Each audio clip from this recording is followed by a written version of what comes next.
I was floating in crystal-clear turquoise water, a mango daiquiri in one hand and my phone in the other, when I saw the notification that changed everything. There on my screen was a photo of my entire family at the Magic Kingdom, grinning under Cinderella's castle, with the caption, "Best family vacation ever." The irony wasn't lost on me as I gazed out at my own private slice of paradise in the Bahamas, where the only magic happening was the kind that comes with complete freedom and unlimited room service. Before we jump back in, tell us where you're tuning in from, and if this story touches you, make sure you're subscribed because tomorrow I've saved something extra special for you. What they didn't know was that while they were standing in hour-long lines for a 3-minute ride, I was about to embark on a week that would cost more than their entire mortgage payment.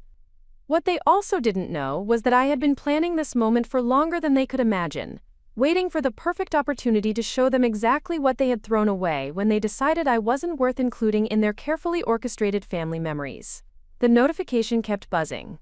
More photos, more hashtags, more evidence of the vacation they had planned without me, funded without me, and executed without a single thought about the woman who had spent the last 32 years making sure their every dream came true. But here's the thing about being invisible to the people who are supposed to love you most. Sometimes it gives you the perfect vantage point to see exactly who they really are.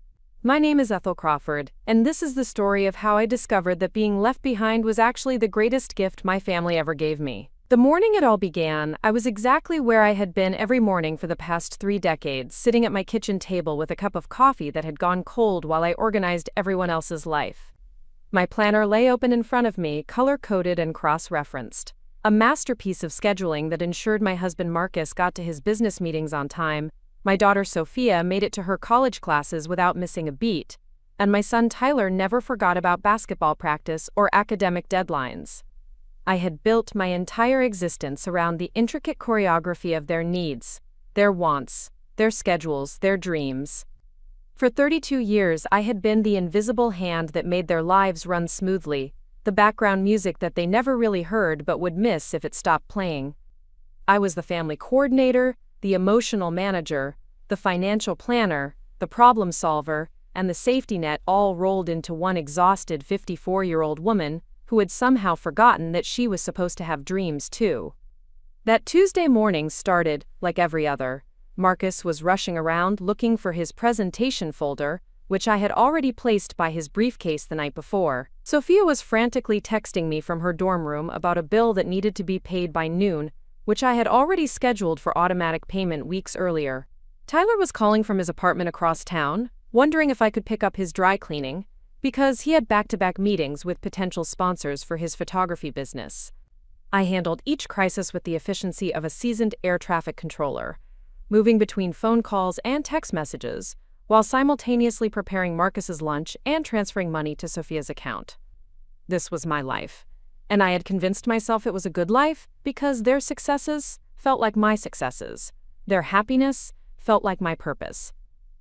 The Crawford family had always been the picture of success from the outside. Marcus ran a thriving consulting firm that specialized in helping small businesses expand their operations. Sophia was in her senior year at Northwestern, studying international business with plans to get her MBA immediately after graduation. Tyler had graduated 2 years earlier with a degree in photography and was building a name for himself in commercial photography, shooting everything from wedding portraits to corporate headshots. We lived in a beautiful colonial house in Winnetka, Illinois, complete with the white picket fence and the perfectly manicured lawn that said, "Successful American family" to everyone who drove past. I had spent years perfecting that image, hosting dinner parties where Marcus could network with potential clients, organizing fundraisers for Sophia's sorority, and making sure Tyler had the best equipment for his photography ventures.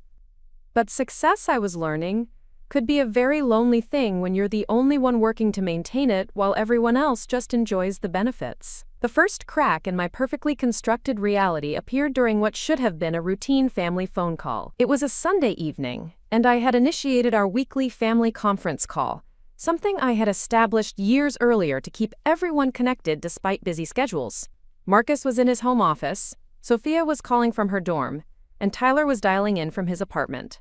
"So I was thinking," I said, settling into my favorite chair with a cup of tea, "spring break is coming up, and we haven't taken a real family vacation in over 2 years. What do you all think about planning something special?" There was a pause on the line, the kind of pause that makes your stomach clench even when you don't yet understand why. "Actually, Mom," Sophia's voice came through with a carefully controlled tone. "Tyler and I were just talking about that yesterday." My heart lifted. Maybe they had been thinking the same thing. Maybe this would be easier than I thought. "We've been saving up," Tyler continued, "and we found this amazing deal for a Disney World package. 5 days, 4 nights, staying at the Grand Floridian." "Oh, that sounds wonderful," I said, already mentally calculating costs and thinking about what I would need to pack. "When were you thinking?" Another pause, this one longer. "Well," Sophia said slowly, "the thing is, it's kind of a sibling trip. You know, just me and Tyler, like old times." The words hit me like a physical blow, but I forced my voice to remain steady. "Oh, I see. That sounds nice for you two." "We figured," Tyler added, his voice carrying that casual tone that suggested this decision had been made long before this phone call, "that you and Dad probably wouldn't be that interested anyway. I mean, Disney isn't really your thing, right?" I stared at the phone, wondering when exactly my children had decided they knew what my thing was. When had they determined that I wouldn't want to ride Space Mountain, or eat Dole Whips, or watch the fireworks over Cinderella's castle? When had they concluded that the woman who had taken them to Disney World 6 times when they were children, who had stood in those same lines and bought those same overpriced souvenirs with a smile on her face, would suddenly find no joy in returning to the place that had given us some of our happiest family memories? "What about Dad?" I asked, grasping for something to anchor myself to. "Dad's got that big presentation next week," Marcus called out from his office, clearly having been listening to the conversation. "Besides, you know how I feel about crowds." "So it's settled then," Sophia said with the finality of someone who had never doubted that her decision would be accepted without question. "Tyler and I will go to Disney, and you and Dad can have a nice quiet week at home." After we hung up, I sat in that chair for nearly an hour, staring at the phone and trying to understand what had just happened. My children, the 2 people I had given my entire adult life to raising, supporting, and nurturing, had planned a vacation without me. Not only had they planned it without me, but they had done so with such casual certainty that they couldn't even imagine I might want to be included. The rational part of my mind tried to make excuses for them.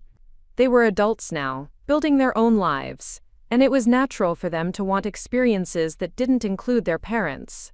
The maternal part of my mind reminded me that I should be proud of how independent and close they had become as siblings. But there was another part of my mind, a part that had been quiet for so long I had almost forgotten it existed, that whispered something different. That part whispered that maybe, just maybe, I had become so focused on being what everyone else needed, that I had forgotten to be someone they actually wanted around. The next few days passed in a blur of ordinary activities that felt anything but ordinary. I continued my routine, making breakfast for Marcus, coordinating schedules, paying bills, managing the household, but underneath it all was a growing awareness that something fundamental had shifted.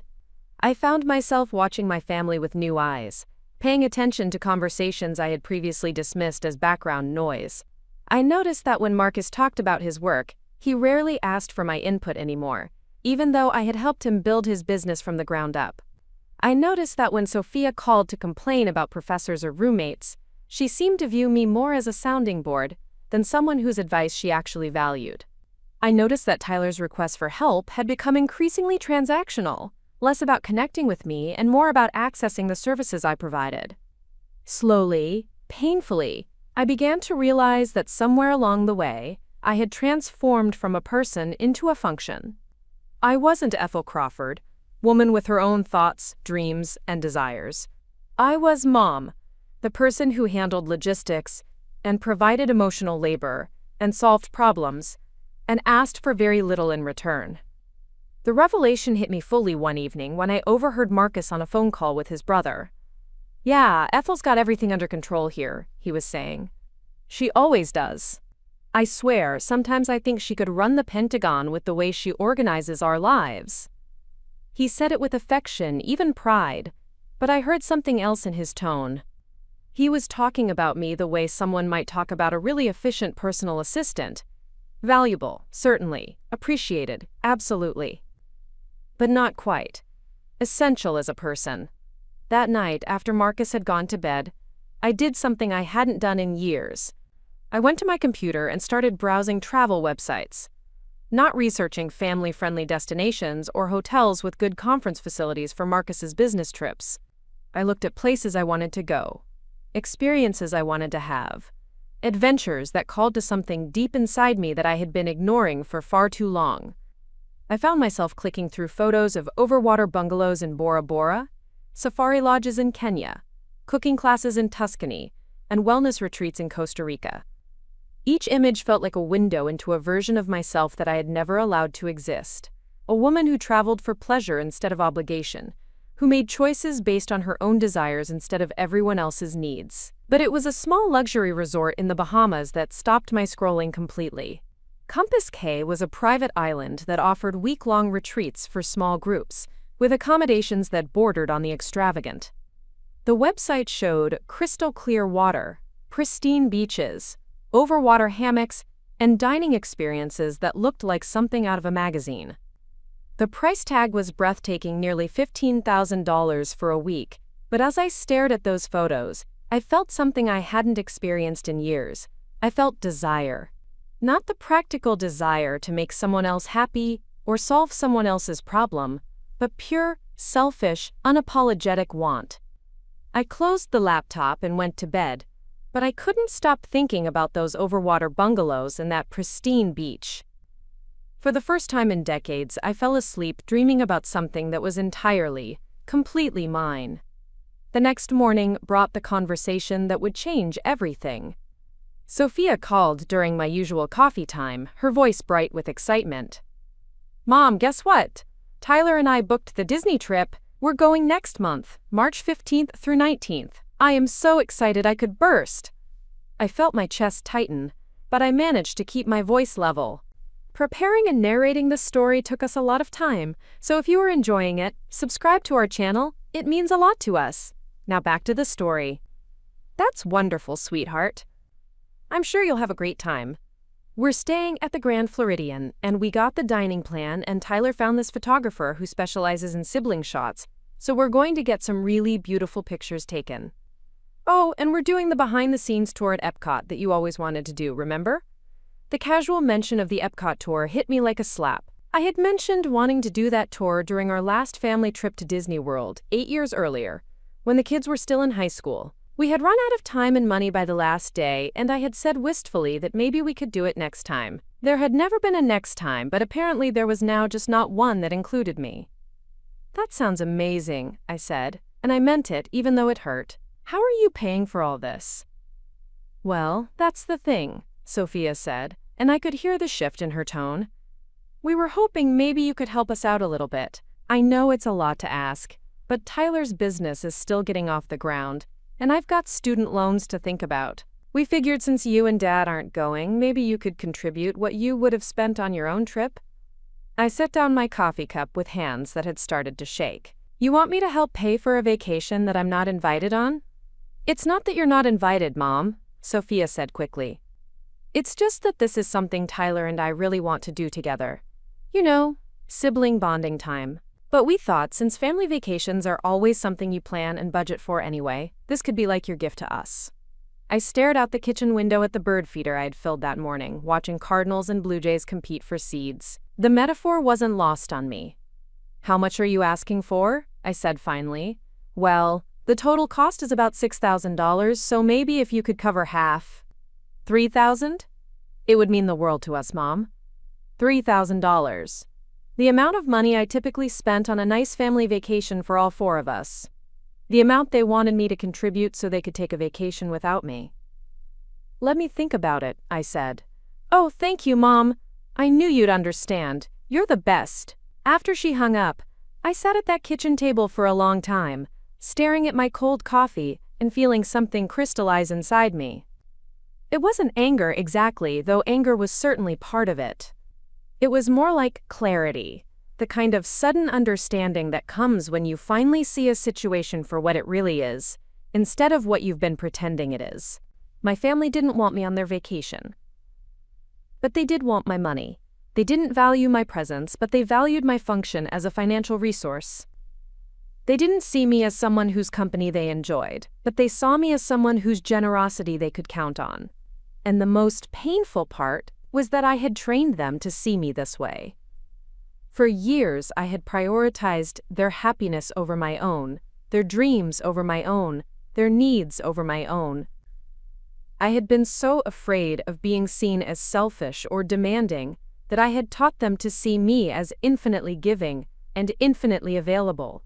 I had made myself invisible, and now they couldn't see me even when they were looking right at me. That afternoon, I did two things that surprised even me. First, I called my financial advisor and asked for a complete breakdown of our savings, investments, and discretionary income. Second, I opened my laptop and went back to that Compass K website. The resort had an opening for the exact same week Sophia and Tyler would be at Disney World, March 15th through 19th. It was as if the universe was presenting me with a choice, a moment where I could decide who I wanted to be moving forward. I could be the woman who funded other people's dreams while forgetting her own. Or I could be the woman who finally, after 54 years on this planet, put herself first. I stared at the Book Now button for what felt like hours, my cursor hovering over it like a hummingbird that couldn't decide whether to land. This wasn't just about a vacation. This was about fundamentally changing the dynamic of relationships that had defined my adult life. This was about saying, for the first time in decades, that my desires mattered as much as anyone else's. When Marcus came home that evening, I was sitting at the kitchen table with papers spread out in front of me, financial statements, travel brochures, and a printed email confirmation that I hadn't sent yet. "What's all this?" he asked, kissing the top of my head in the absent way that had become his standard greeting. "I'm planning a trip," I said simply. He glanced at the papers more closely, and I saw his eyebrows raise when he spotted the Compass K brochure. "This looks expensive, Ethel. What's the occasion?" "Sophia called today asking for $3,000 to help pay for the Disney trip she and Tyler are taking without us." Marcus nodded, already reaching for his phone to check messages. "That's nice of you to help them out." "I'm not giving them the money." That got his attention. He looked up from his phone, confusion written across his face. "What do you mean?" "I mean I'm not paying for a vacation I'm not invited on.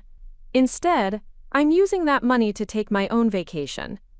Marcus sat down across from me, and I could see him trying to process this information. In our 32 years of marriage, I had never taken a trip by myself. I had never spent a significant amount of money on something that was purely for my own enjoyment. I had never prioritized my own desires over family obligations.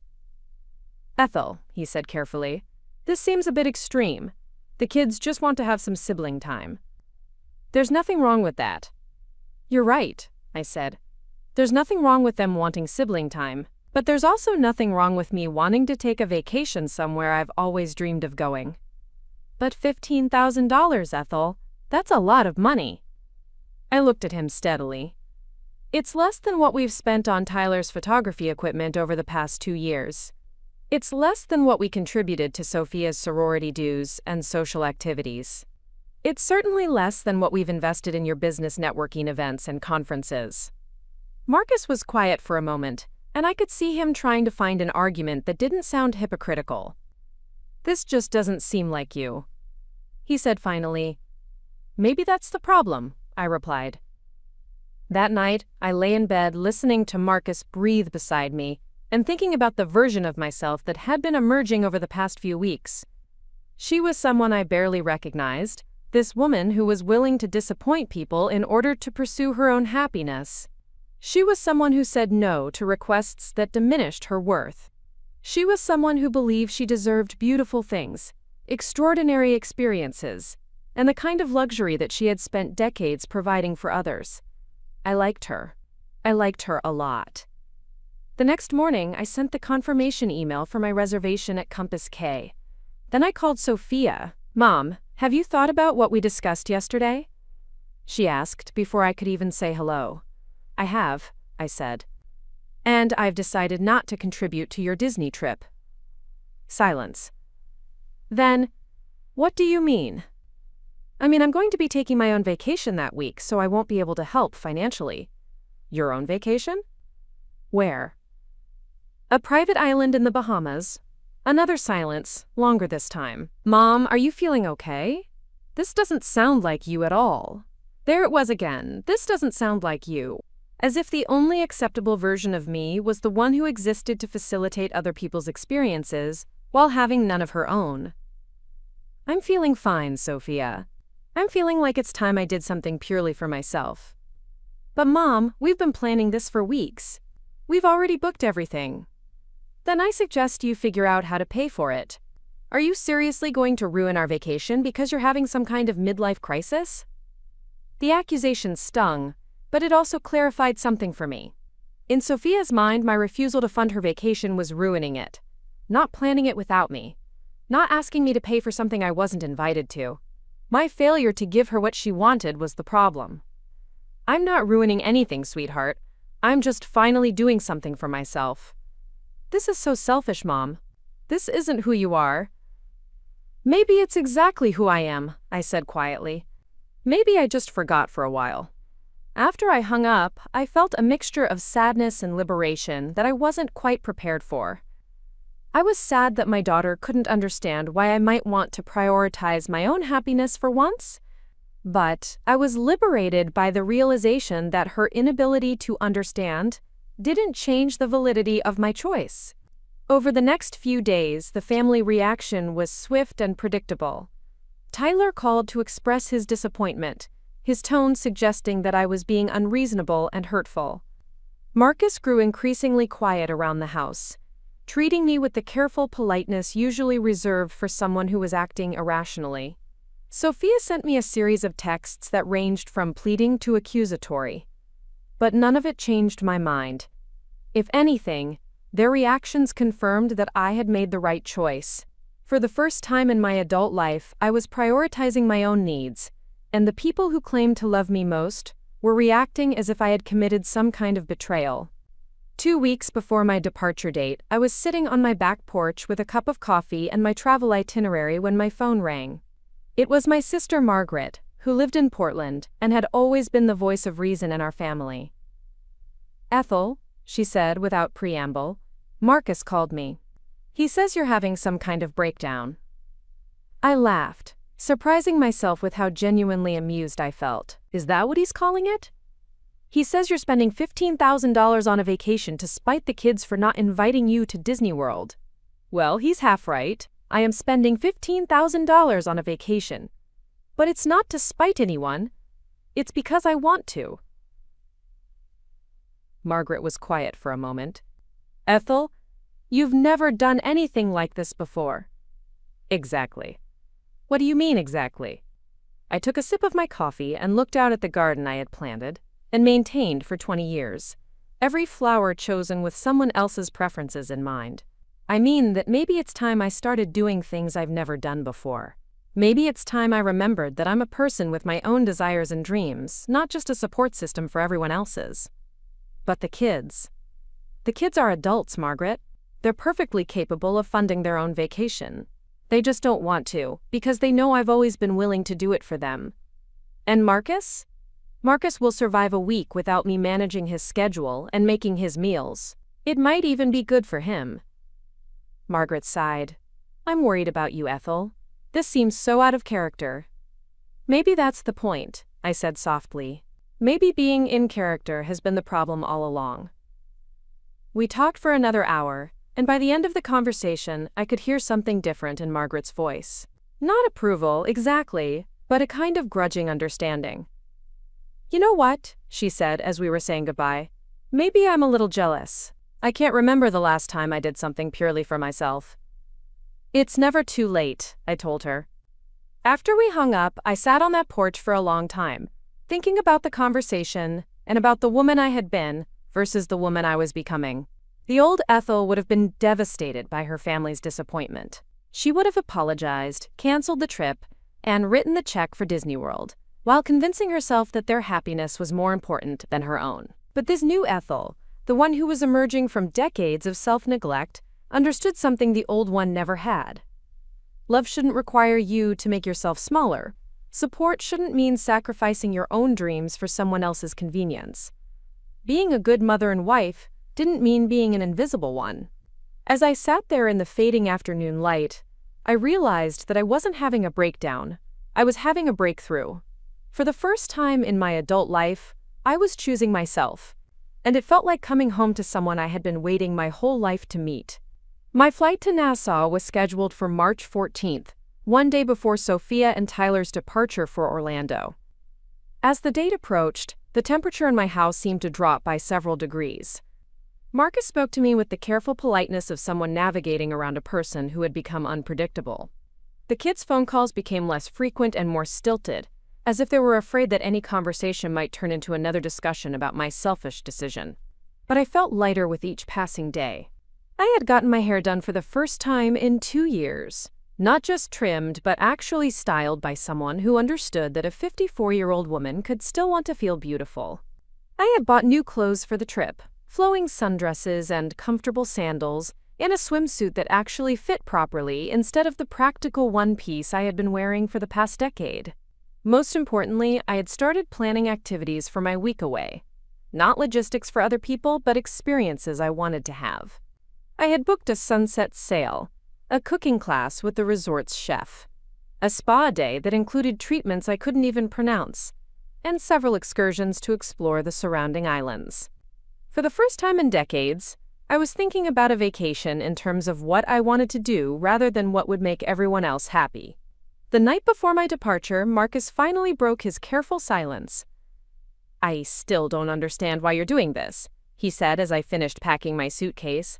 I looked at him sitting on the edge of our bed, this man I had loved and supported and prioritized for over 3 decades, and felt a wave of sadness for how far apart we had grown without either of us noticing.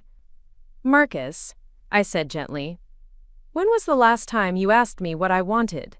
Not what I thought was best for the family, not what would work with everyone else's schedule, but what I actually wanted for myself?"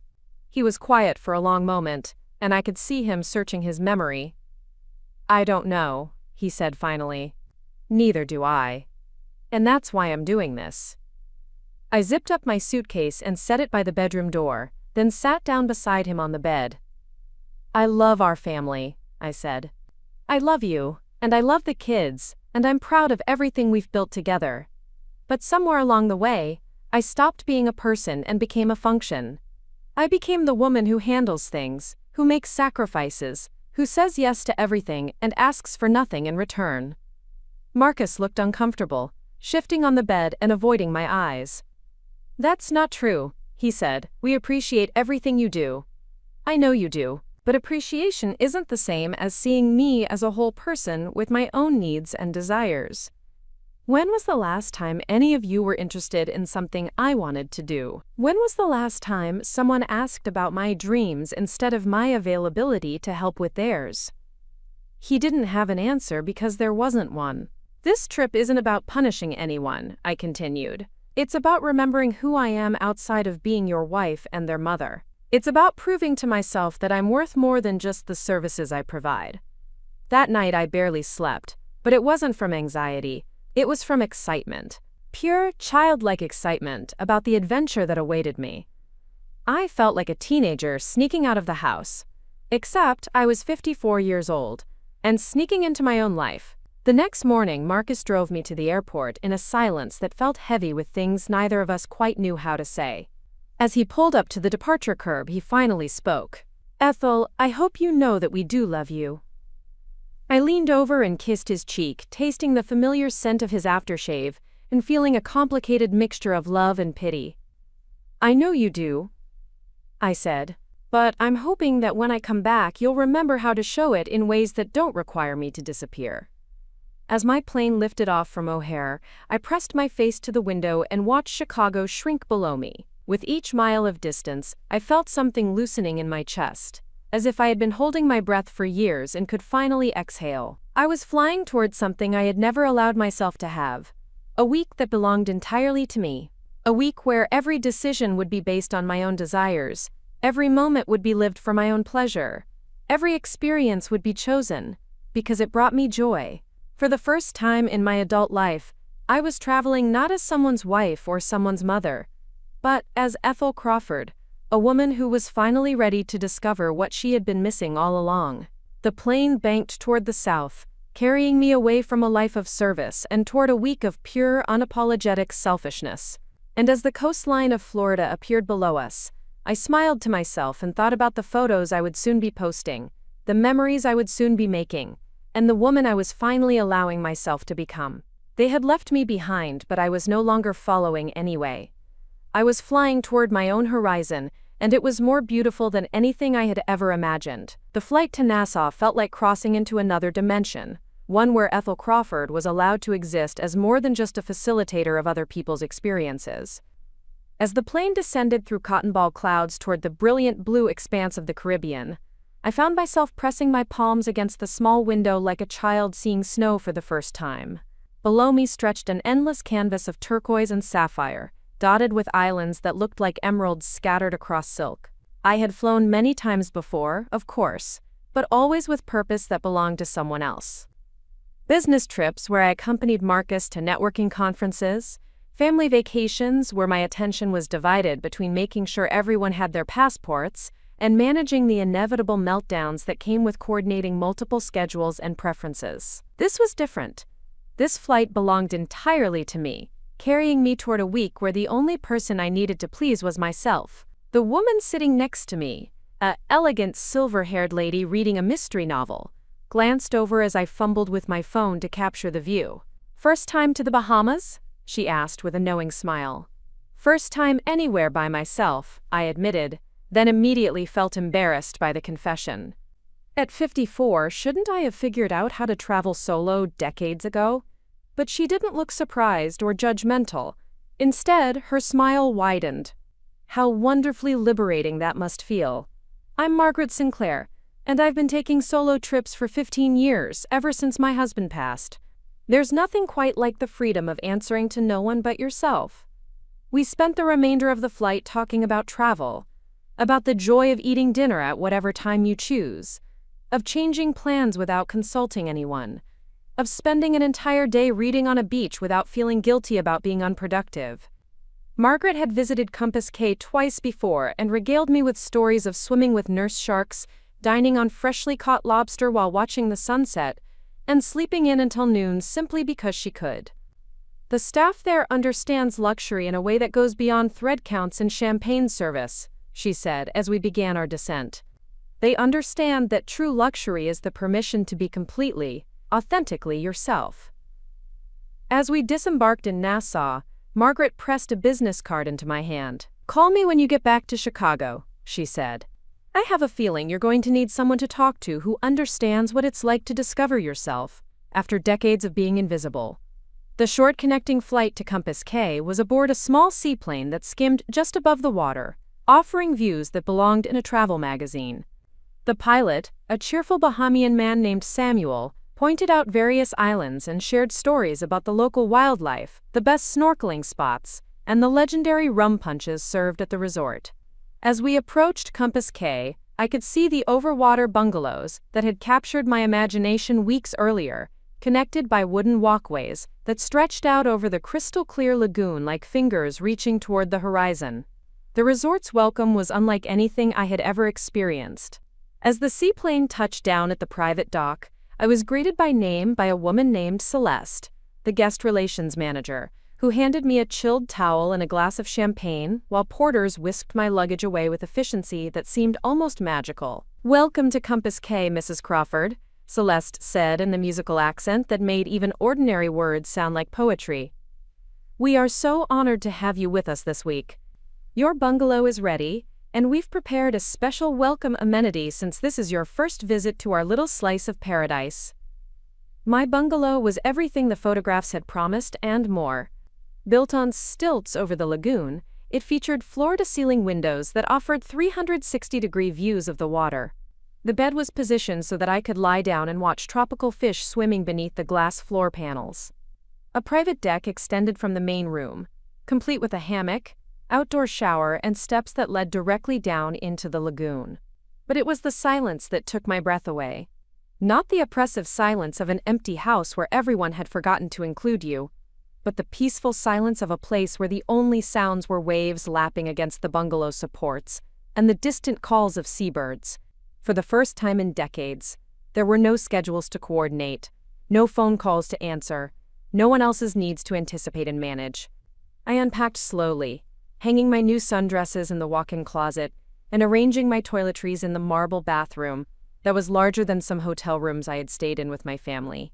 The welcome amenity Celeste had mentioned turned out to be a handwritten note from the resort chef, offering to prepare any meals that accommodated my dietary preferences, along with a bottle of champagne from a vintage I had never heard of, but which tasted like liquid starlight. That first evening, I dined alone on my private deck while watching the sun paint the sky in shades of orange and pink that seemed too vivid to be real.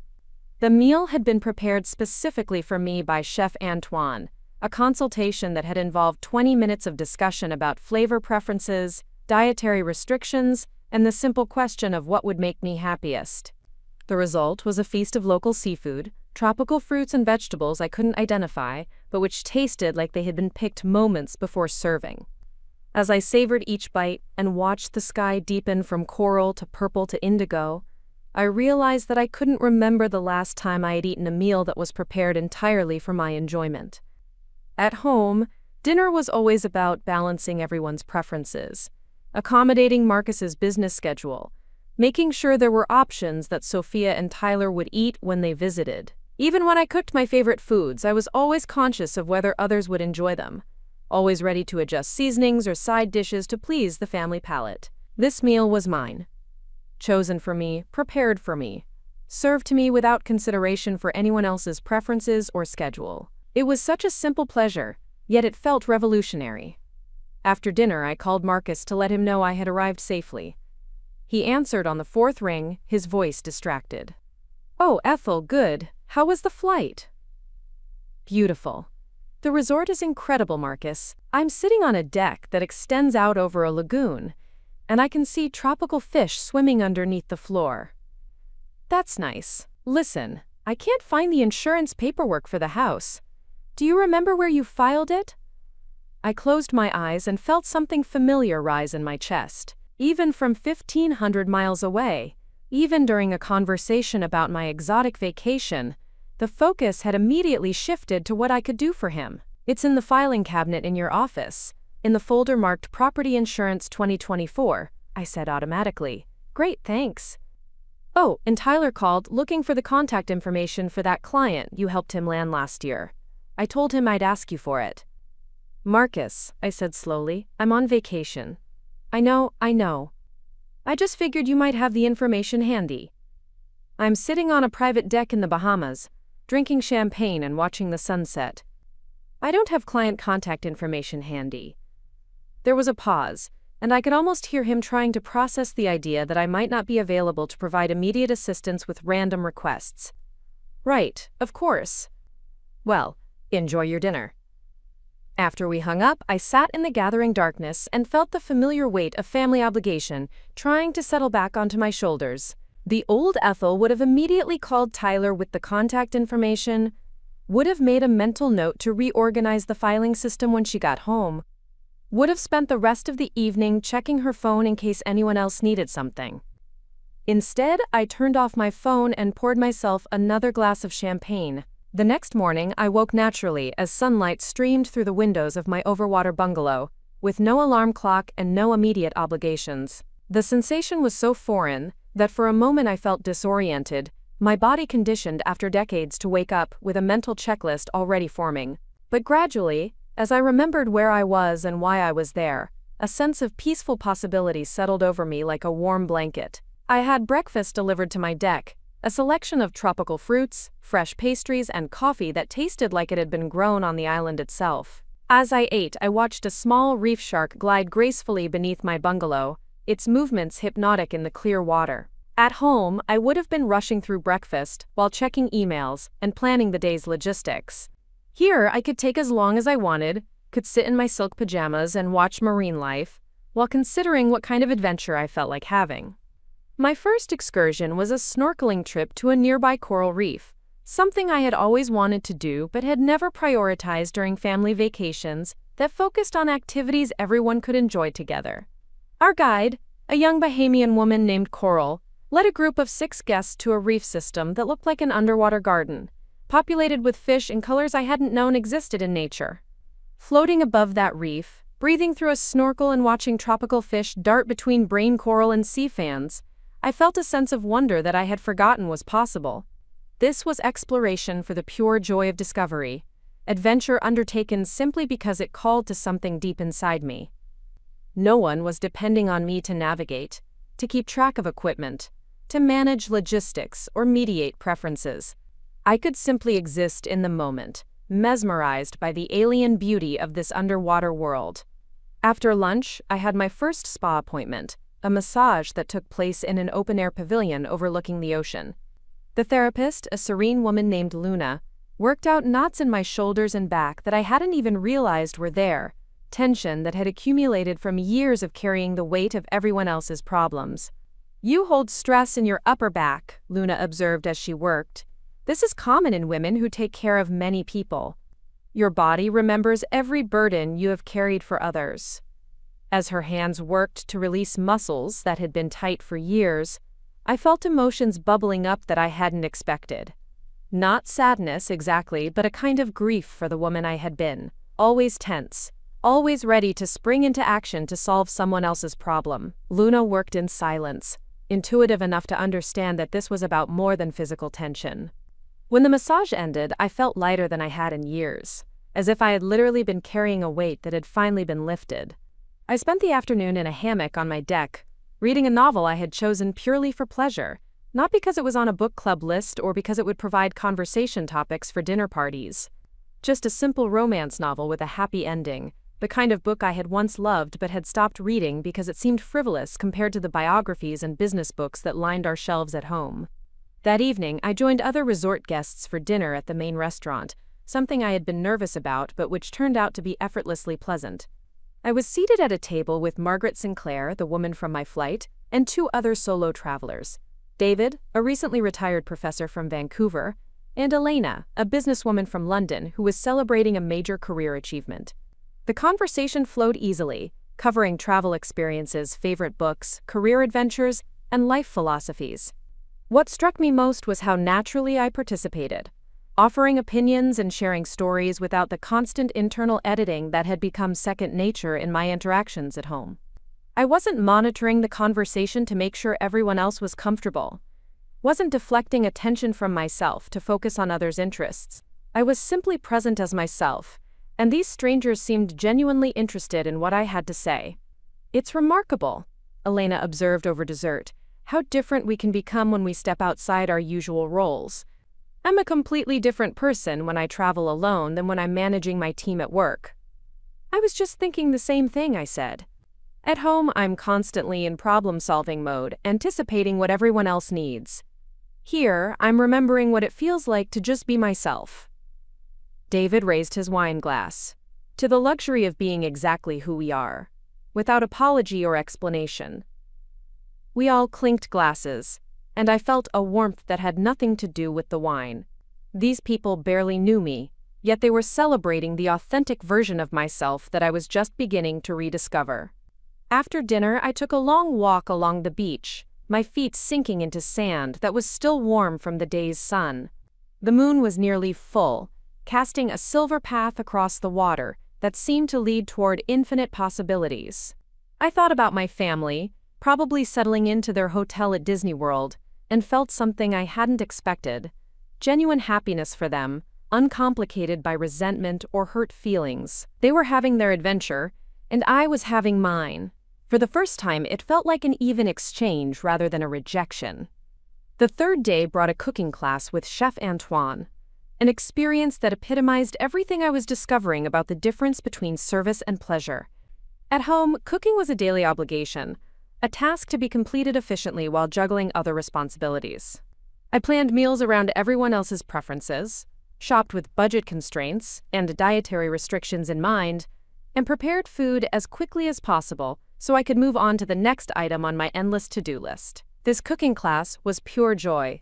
Chef Antoine and I spent the morning at the local market, selecting ingredients based on freshness, beauty, and the simple question of what would create the most delicious combination of flavors. We chose fish that had been caught that morning, vegetables that still had dirt on them, herbs that perfumed the air when we crushed their leaves between our fingers. Back in the resort's teaching kitchen, Chef Antoine guided me through techniques I had never learned. Patience and creativity replacing the rush and practicality that characterized my cooking at home. We prepared a meal that took 4 hours to create, every step an exploration of flavor and texture and presentation. The result was a work of art that we ate slowly, savoring each bite while discussing the way different ingredients complemented and enhanced each other. Cooking with joy creates different flavors than cooking with obligation, Chef Antoine told me as we shared our creation. The food knows the difference, and so do the people who eat it. That afternoon, I had perhaps my most transformative experience of the trip, a sailing lesson on a small catamaran. I had always loved the water but had never learned to sail, despite living near Lake Michigan for decades. Family beach vacations had always focused on activities that everyone could enjoy together, and sailing lessons for one person had never seemed like a priority worth pursuing. Captain James, a weathered man whose hands moved over the rigging with the confidence of decades of experience, taught me to read the wind, to adjust the sails, to feel the boat respond to my touch on the tiller. Within an hour, I was sailing independently around the protected lagoon, the wind filling the sail and pushing us forward with a power that felt both ancient and exhilarating. "You're a natural," Captain James called from the dock as I completed my third solo circuit of the lagoon.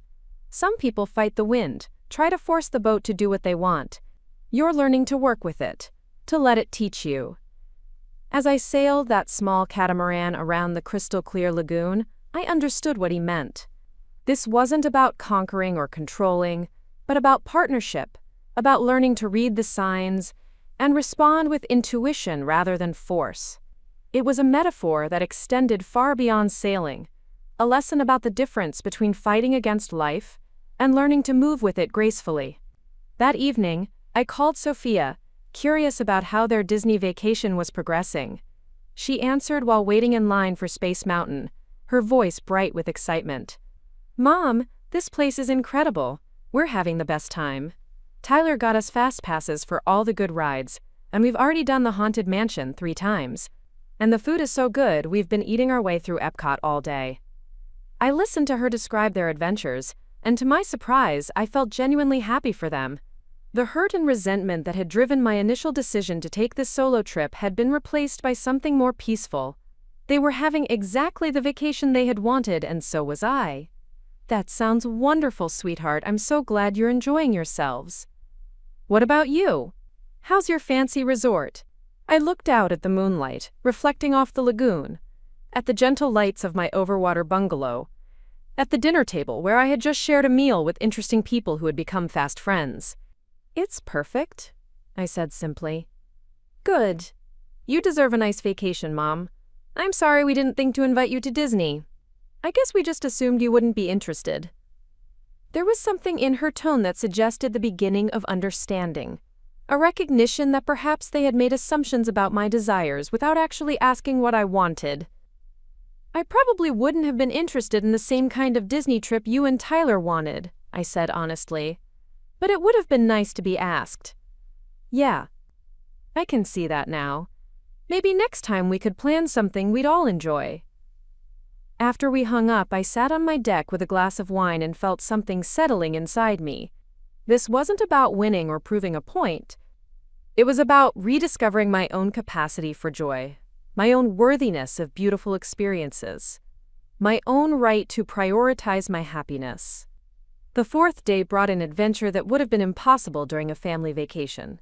A solo hike through the island's interior, guided by a naturalist named Marcus who shared his deep knowledge of the local ecosystem. We walked for hours through forests where hummingbirds flashed like jewels among flowering vines, where iguanas sunned themselves on ancient rocks, where the air itself seemed to shimmer with life.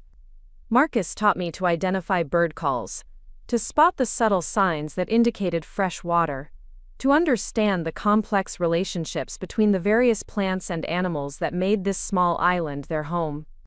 It was education for the pure joy of learning, exploration undertaken simply because the world was full of wonders I had never taken time to notice. Most people rush through nature, Marcus observed as we paused to watch a rare Bahama parrot feeding in a fig tree. They want to see everything quickly, to check experiences off a list. But the real magic happens when you slow down. When you give yourself permission to be amazed by things you might have walked past without noticing. That afternoon, I treated myself to another spa experience. This one, a body wrap made from local sea salt and algae that left my skin feeling like silk. But more than the physical pampering, I treasured the hour of complete stillness, the permission to lie quietly and think about nothing more pressing than how good it felt to be taken care of. The spa therapist, a wise woman named Sage, seemed to understand that this experience represented more than simple indulgence. Self-care is not selfish, she said as she applied the mineral-rich wrap. It is essential. You cannot pour from an empty vessel, and you cannot love others fully until you learn to love yourself with the same dedication.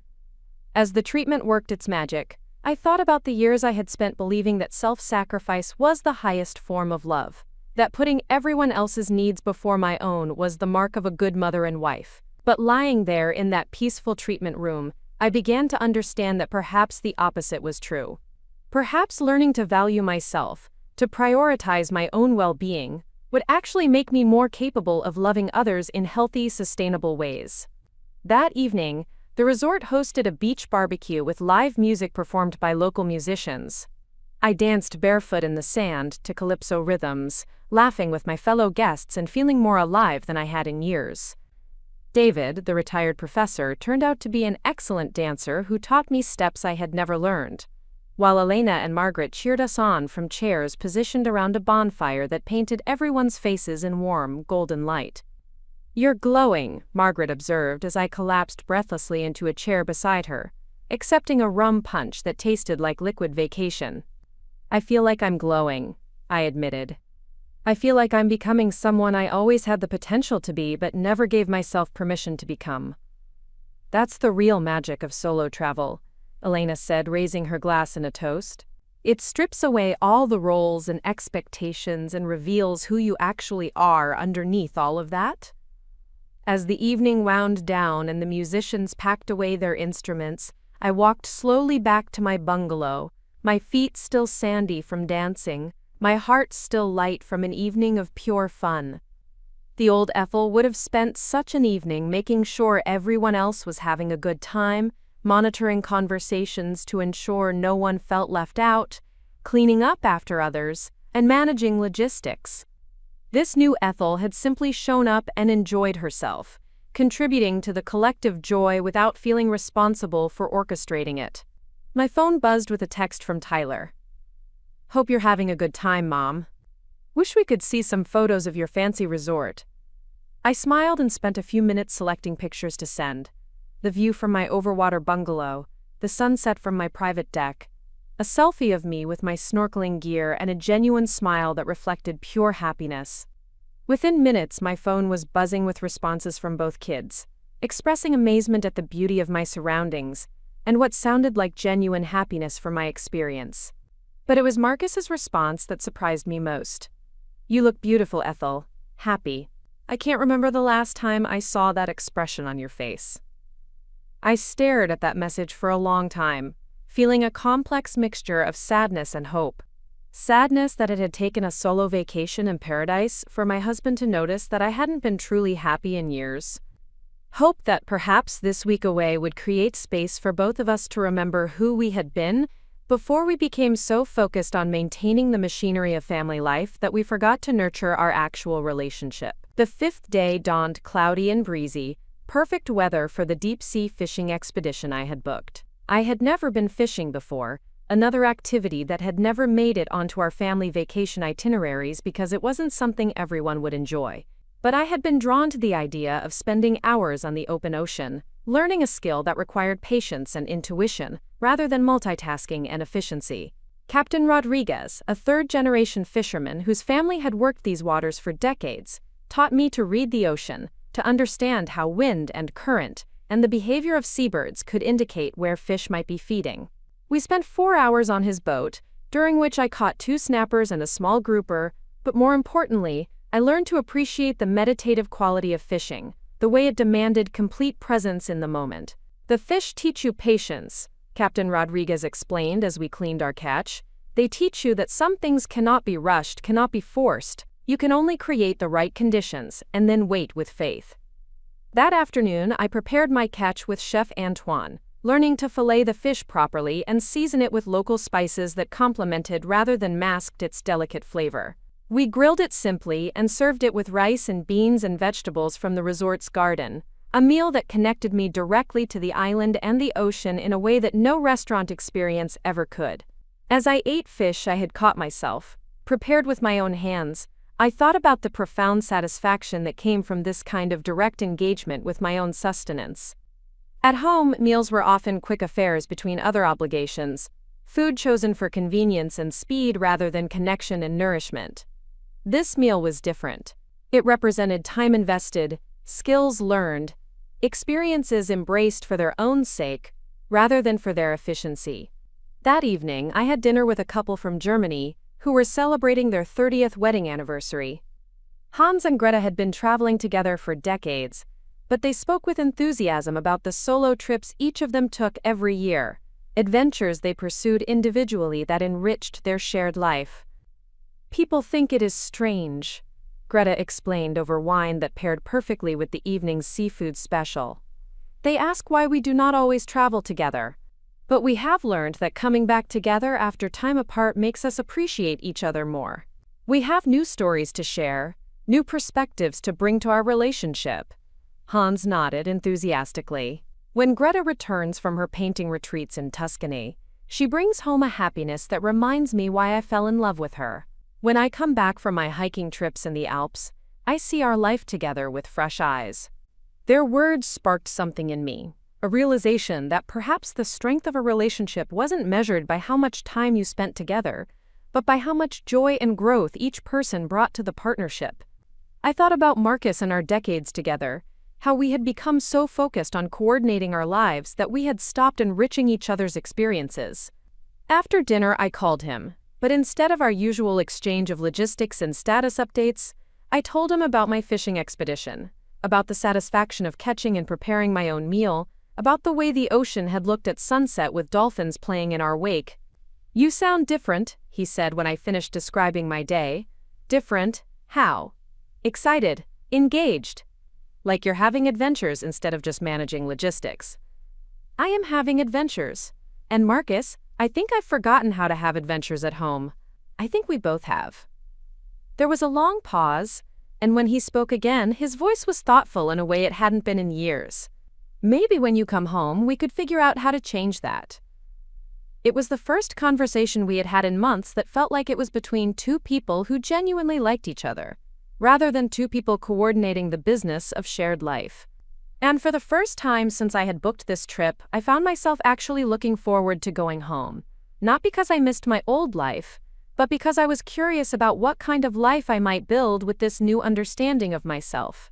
The 6th day brought my most challenging adventure yet. A rock climbing excursion on the island's limestone cliffs. I had never done anything remotely like rock climbing, but something about the physical and mental challenge appealed to the woman I was discovering myself to be.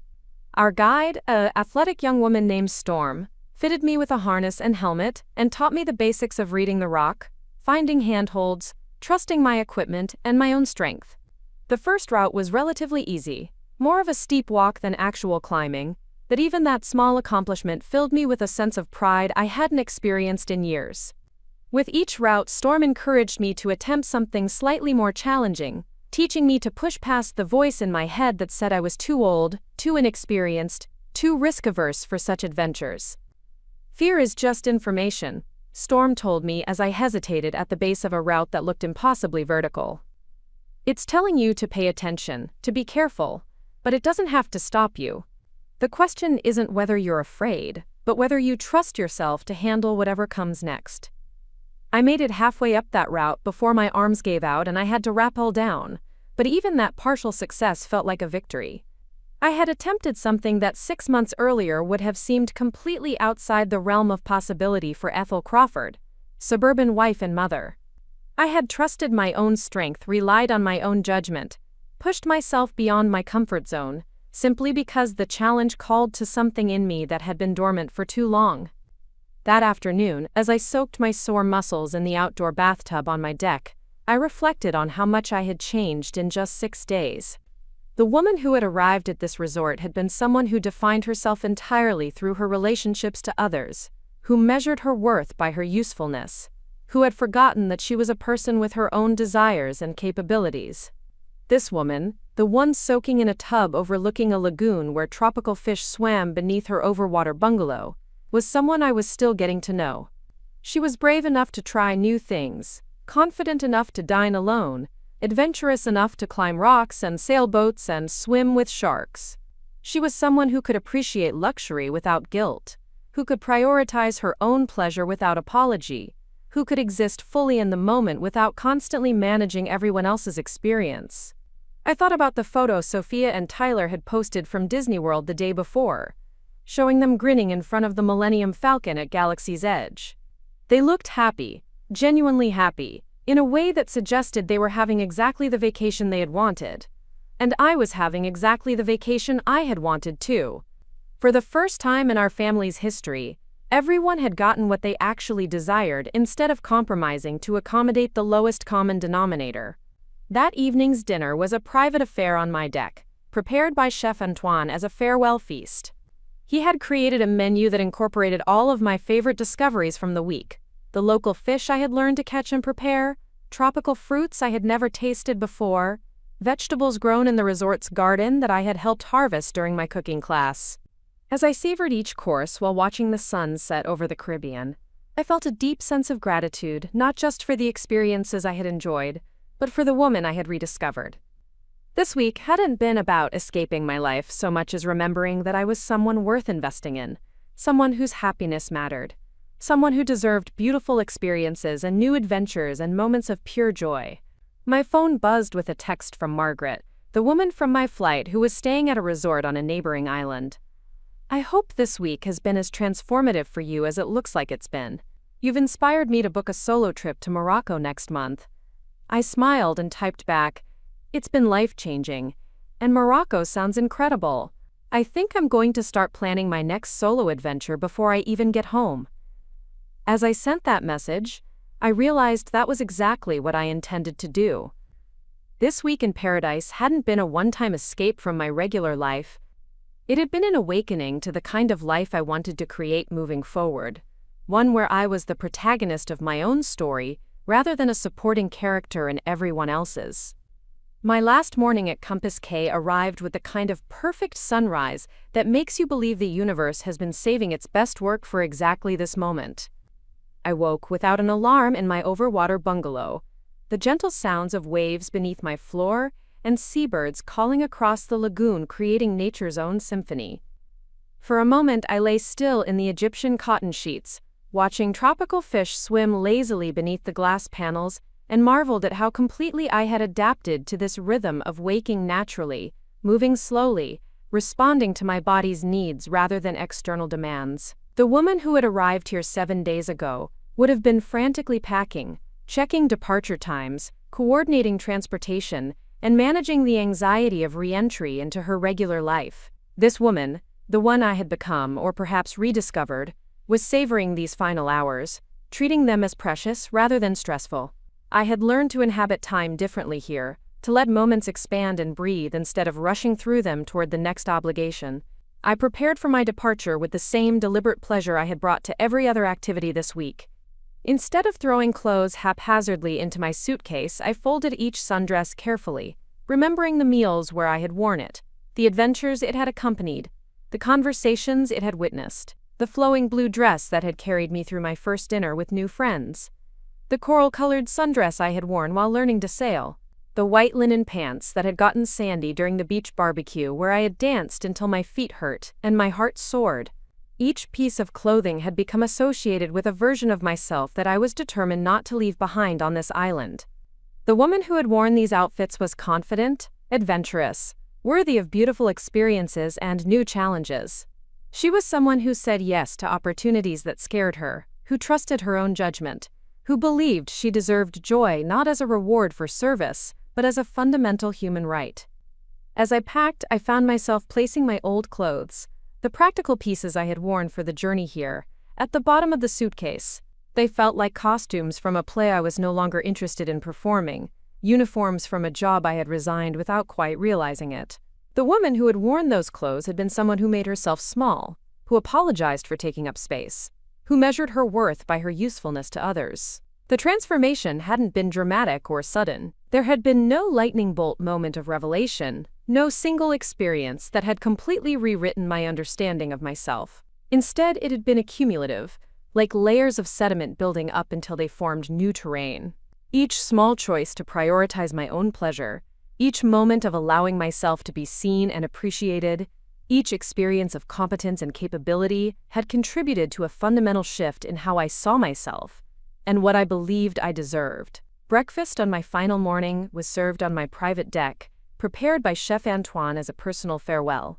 Over the week, he had become something between a teacher and a friend, someone who understood that food could be a language of care and creativity, rather than obligation. This morning's meal was a love letter to the flavors I had discovered during my stay. Passion fruit and guava, freshly caught mahi-mahi prepared with island spices, coffee beans grown on a neighboring island and roasted that morning. "This week you have learned to taste again," Chef Antoine observed as he arranged the final plate. "When you arrived, you ate like someone who had forgotten that food could be pleasure. Now you eat like someone who understands that nourishing yourself is an act of love." His words struck me as profoundly accurate. At home, meals had become fuel, consumed quickly between other activities, chosen for convenience and nutritional efficiency rather than joy or discovery. This week, I had rediscovered eating as a sensual experience, had learned to appreciate the way flavors developed and combined, had taken time to notice texture and aroma, and the way beautiful presentation could enhance satisfaction. But it wasn't just about food.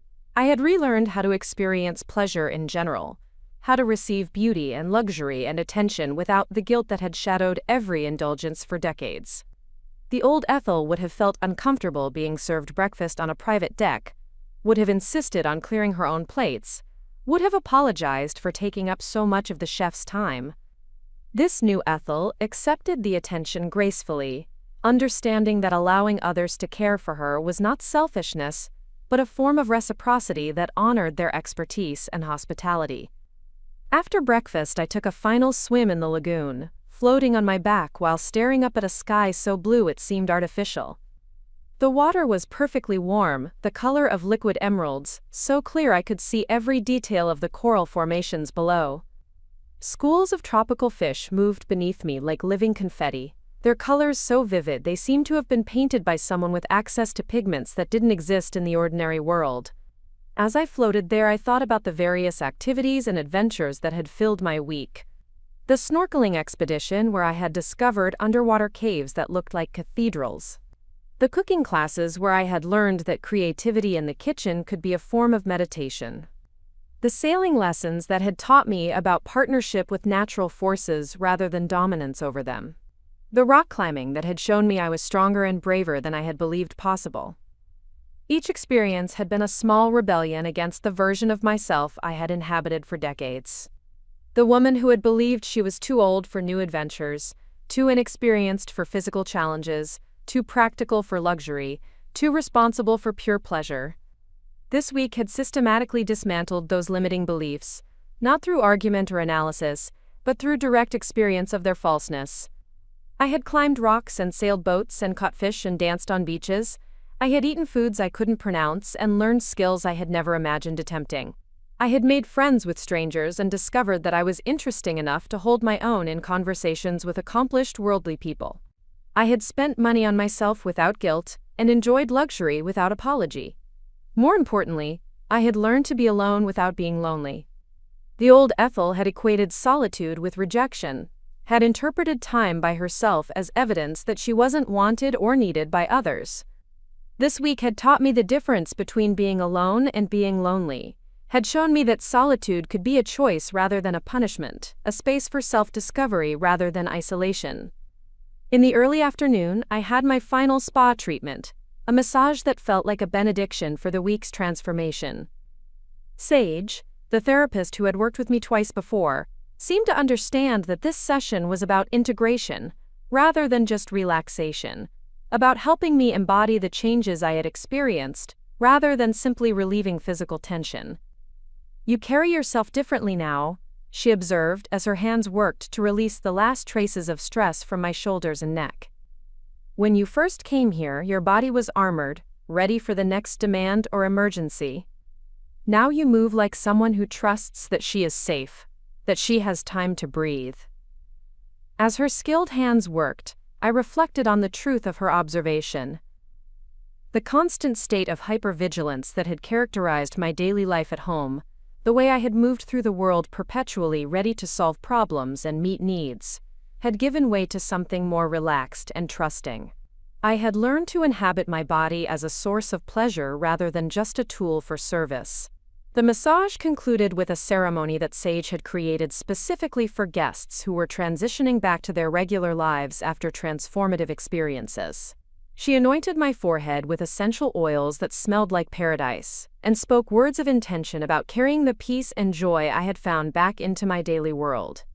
"Remember," she said as she placed her hands on my shoulders in a gesture of blessing, "you do not leave this version of yourself on the island. She comes home with you. She is who you always were beneath the roles and expectations. Your job now is to create space for her to flourish in your regular life." That evening, my last at the resort, was marked by a sunset dinner with the friends I had made during my stay.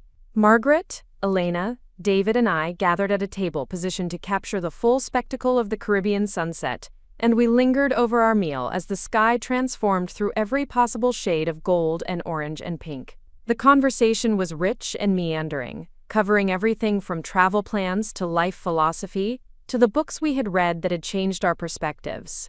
What struck me most was how naturally I participated, how easily I shared stories and opinions and experiences without the self-censoring that had become automatic in most of my social interactions at home. "I have to say," Elena commented as we shared a dessert that was almost too beautiful to eat, "you seem like a completely different person than the woman who arrived here a week ago. Not different in your essential self, but different in your comfort with that self." Margaret nodded enthusiastically. "I noticed it too. You've gone from someone who seemed to be apologizing for taking up space to someone who clearly belongs wherever she chooses to be." Their observations meant more to me than they could know. These people had no investment in maintaining any particular version of me, no history that would bias their perceptions. If they could see such a dramatic change, then perhaps the transformation I felt was real rather than just wishful thinking. David raised his wine glass in a toast. "To Ethel, who has reminded us all that it's never too late to remember who we really are." As we clinked glasses and watched the sun disappear into the Caribbean, I felt a deep sense of gratitude, not just for the experiences I had enjoyed, but for the courage I had found to claim them. 6 months ago, the idea of taking a solo vacation to an expensive resort would have seemed impossible. Not because of financial constraints, but because of psychological ones. I wouldn't have believed I deserved such an experience, wouldn't have trusted myself to enjoy it, wouldn't have had the courage to travel alone. But I had done it. I had prioritized my own happiness over everyone else's comfort with my choices. I had spent money on myself without guilt. I had tried new things and met new people and discovered capabilities I hadn't known I possessed. I had proven to myself that I was interesting enough, brave enough, worthy enough to create my own adventures. After dinner, I took a solitary walk along the beach, my feet sinking into sand that was still warm from the day's sun. The moon was nearly full, casting a silver path across the water that seemed to lead toward infinite possibilities. The air was soft and warm, perfumed with jasmine and salt, and the only sounds were waves gently lapping at the shore and the distant laughter of other guests enjoying their evening. As I walked, I thought about my family and how our relationships might change as a result of this week. The conversations I had had with Marcus, Sophia, and Tyler had already shown signs of shift. Moments of recognition that perhaps they had been taking me for granted. Instances of genuine curiosity about my experiences, rather than just confirmation that their needs were being met. But more importantly, I had changed. I was no longer the woman who would automatically say yes to any request, who would sacrifice her own desires to accommodate others' preferences, who would make herself invisible to avoid creating inconvenience. I was someone who had tasted freedom and adventure and luxury, someone who had rediscovered her own capacity for joy and growth and courage. The challenge would be maintaining this sense of self back home, in an environment where old patterns and expectations would exert their familiar pull. I would need to be intentional about creating space for this version of myself, protective of the boundaries I had learned to establish, committed to prioritizing my own well-being alongside my care for others. But I felt confident in a way I hadn't in years. This week had proven that I was capable of more than I had believed, deserving of more than I had claimed, strong enough to choose myself even when that choice disappointed others. Those weren't lessons that could be unlearned, discoveries that could be forgotten, capabilities that could be erased. My phone buzzed with a text from Marcus. "Have a safe flight tomorrow. Looking forward to hearing about your week." I smiled as I typed my response. "Looking forward to showing you who I've become." As I made my way back to my overwater bungalow for the last time, I felt a sense of completion that was different from the endings I was accustomed to. Usually, the conclusion of a vacation was marked by sadness and anxiety, regret about returning to routine and responsibility. This felt more like graduation, like the successful completion of a course in self-discovery that had prepared me for the next phase of my life. I spent my final hour on the deck of my bungalow, sipping a glass of champagne while watching the moonlight dance on the lagoon. The tropical fish that had become my companions over the week continued their nightly ballet beneath the glass floor panels, oblivious to the significance of this moment for the human observer above them. I thought about the woman who had boarded a plane in Chicago a week earlier, hurt and angry and determined to prove a point about her own worth. That woman had been focused on what she was leaving behind, on the rejection she was escaping, on the statement she was making through her absence. This woman, the one preparing to return home tomorrow, was focused on what she was bringing back. New confidence, expanded horizons, a deeper understanding of her own capabilities and desires. She wasn't returning to make a point, but to build a life that honored the person she had rediscovered. I raised my glass to the moon and made a silent promise to myself. I would not allow this transformation to be temporary. I would not return to making myself small to accommodate others' discomfort with my growth. I would continue to invest in my own happiness, to seek out new experiences, to trust my own judgment about what would bring me joy and fulfillment. This week in paradise had not been an escape from my life, but a reclamation of it. And tomorrow I would begin the work of creating a home for this new version of myself in the world I had temporarily left behind. The next morning's departure felt ceremonial rather than melancholy. I packed my final items with the same deliberate care I had brought to every other activity during my stay, treating each piece of clothing and souvenir as a tangible reminder of the experiences that had transformed me. The shells I had collected during beach walks, the cookbook Chef Antoine had given me, the journal where I had recorded my daily adventures, all became talismans of the woman I had become. Celeste, the guest relations manager who had welcomed me a week earlier, personally escorted me to the seaplane dock, carrying herself with the dignity of someone presiding over an important ceremony. "We have loved having you with us, Mrs. Crawford," she said as we waited for the plane to complete its pre-flight preparations. "You arrived as one person, and you are leaving as another. That is the greatest compliment you could pay to our little island." Her words captured something I had been struggling to articulate. This week had not been about becoming someone different, but about becoming more fully myself, about stripping away the layers of limitation and obligation that had obscured my authentic nature. I was returning home as the person I had always had the potential to be but had never given myself permission to become. The seaplane ride back to Nassau provided a perfect aerial farewell to the island that had hosted my transformation. From above, Compass Cay looked like a jewel dropped into silk, its beaches pristine white against water so blue it seemed to glow from within.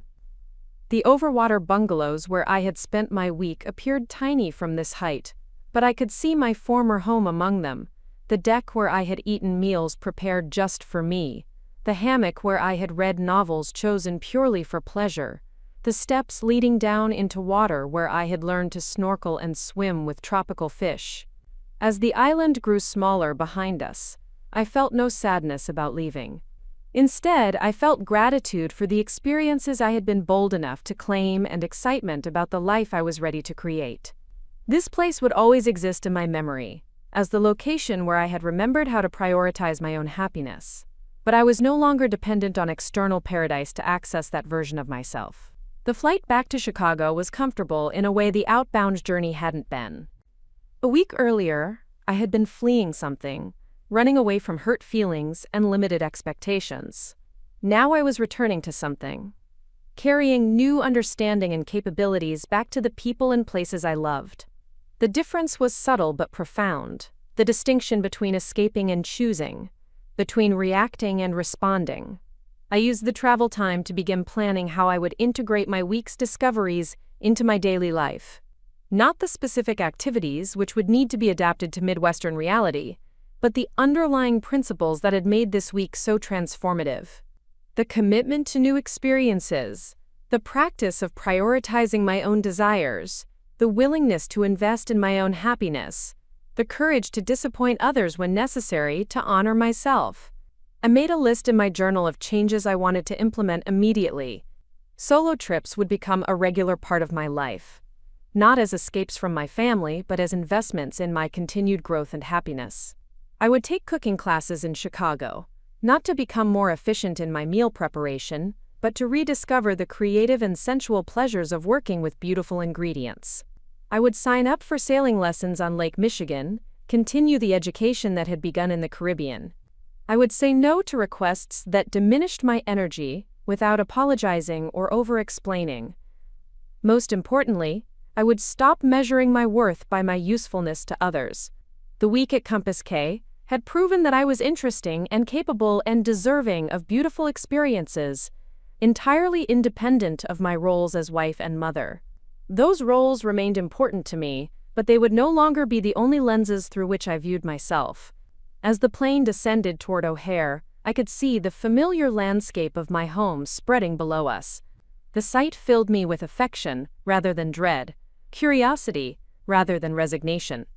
I was eager to see how my family would respond to the woman I had become, interested in discovering what kind of relationships we might build when I was no longer willing to make myself invisible for their comfort. Marcus was waiting for me at baggage claim, and the first thing I noticed was how carefully he was watching my face, as if trying to determine what he would find there. I smiled at him with genuine warmth, and I saw surprise and relief flicker across his features. "Welcome home," he said, kissing me with more attention than such kisses had received in years. "You look incredible. Rested and happy, and somehow different." "I feel different," I said simply. "I feel like myself." As we drove home through familiar streets, I told him about my week, but I found myself focusing on how I had felt during various experiences rather than just the activities themselves. I described the satisfaction of learning to sail, the meditative quality of snorkeling, the sensual pleasure of cooking with fresh ingredients, the confidence I had gained from successfully navigating solo travel. "It sounds like exactly what you needed," Marcus said, and I could hear genuine happiness for me in his voice. "I have to admit, when you first told me about this trip, I thought you were having some kind of crisis. But listening to you now, I think you are having the opposite. You were finding your way back to yourself." That evening, we had dinner at our kitchen table, the same table where I had spent countless meals managing everyone else's schedules and preferences. But something fundamental had shifted in how I inhabited that space. I was no longer the invisible facilitator of the family's needs, but a full participant in our shared life. Someone whose experiences and perspectives were worthy of attention and interest. Marcus asked thoughtful questions about my week, and I found myself sharing stories and insights with the enthusiasm of someone who had genuinely enjoyed her adventures. But more importantly, he began sharing details about his own week in ways that felt like conversation rather than status reports. He told me about a book he had read, a conversation with a neighbor, a project at work that was exciting him in ways he hadn't experienced in years. "You know what's funny?" he said as we cleaned up after dinner, working together with an ease that felt both familiar and renewed. "Your week away made me realize how much I've been going through the motions lately. Seeing how alive and engaged you are makes me want to find my way back to that kind of enthusiasm." I looked at him with interest, rather than the automatic concern that such a statement would have triggered before my trip. The old Ethel would have immediately begun problem-solving, asking questions about what changes he needed and how she could help facilitate them. This new Ethel was curious about his journey without feeling responsible for managing it. "What do you think that would look like for you?" I asked. "I don't know yet, but I think I'd like to find out." That night, as we lay in our familiar bed, I felt a sense of homecoming that was different from any I had experienced before. I wasn't returning to my old life but creating space for my new self within the relationships and responsibilities I had chosen.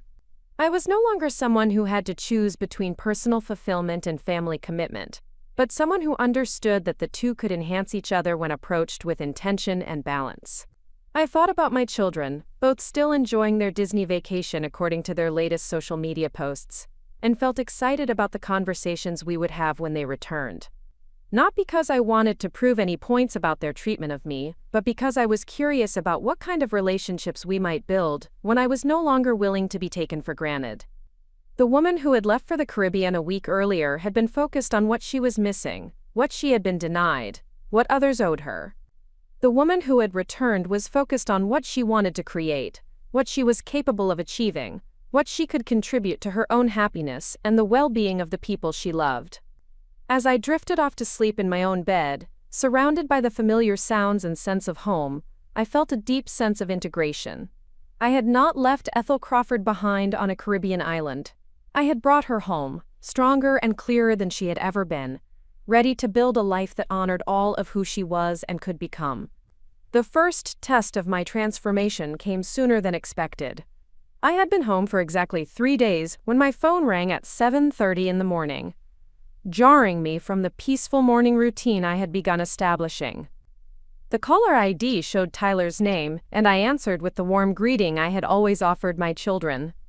"Mom, thank God you picked up." Tyler's voice carried the frantic edge I had become accustomed to over the years, the tone that signaled another crisis requiring my immediate intervention. "I'm in a complete panic here. Remember that big corporate shoot I told you about? The one with the downtown hotel chain? Well, it's today, and my main camera just died. Like, completely dead. Won't turn on, nothing." I listened to his explanation while preparing my morning coffee, using the French press I had purchased after returning home, a small luxury inspired by the care and attention that had gone into every meal at Compass K. The old Ethel would have already been mentally calculating drive times to camera shops, calling in favors with photographer friends, rearranging her day to solve this emergency. "That sounds really stressful," I said, settling into my favorite chair with my coffee. "What are you thinking of doing about it?" There was a pause, clearly not the response Tyler had expected. "Well, I was hoping you could help me figure it out. Maybe call around to some rental places? You're so much better at this kind of research than I am, and I'm too stressed to think straight." I took a sip of my coffee, noticing how the morning light streamed through the kitchen windows in a way I had never really observed before. One of the gifts of my week away had been the rediscovery of small pleasures, the ability to notice beauty in ordinary moments instead of rushing through them toward the next obligation. "Tyler, you're a professional photographer," I said gently. "I'm sure you know more about camera rental places in the city than I do, and you've handled equipment emergencies before. But Mom, you always know how to fix these things. You have that way of finding solutions when I'm too panicked to think clearly." His words crystallized something I had been reflecting on since my return. For years I had been so eager to demonstrate my value through problem-solving that I had inadvertently trained my children to see me as their first line of defense against life's challenges. In trying to be helpful, I had actually hindered their development of independence and resilience. "I have confidence that you'll figure this out," I said. "And Tyler? I'd love to hear how the shoot goes once you've handled the equipment situation." After we hung up, I felt something I hadn't expected. Pride mixed with a touch of sadness. Pride in my ability to resist the automatic impulse to take responsibility for someone else's problem. Sadness for the years I had spent believing that my worth was measured by my ability to rescue others from the consequences of their poor planning or bad luck. My phone buzzed with a text 30 minutes later. Found a rental place downtown. Thanks for believing in me, Mom. Sometimes I forget I can handle things myself. That message felt like a small victory. Evidence that stepping back from my role as chief problem solver might actually benefit my children as much as it benefited me. They had become so accustomed to my immediate intervention that they had stopped developing their own crisis management skills.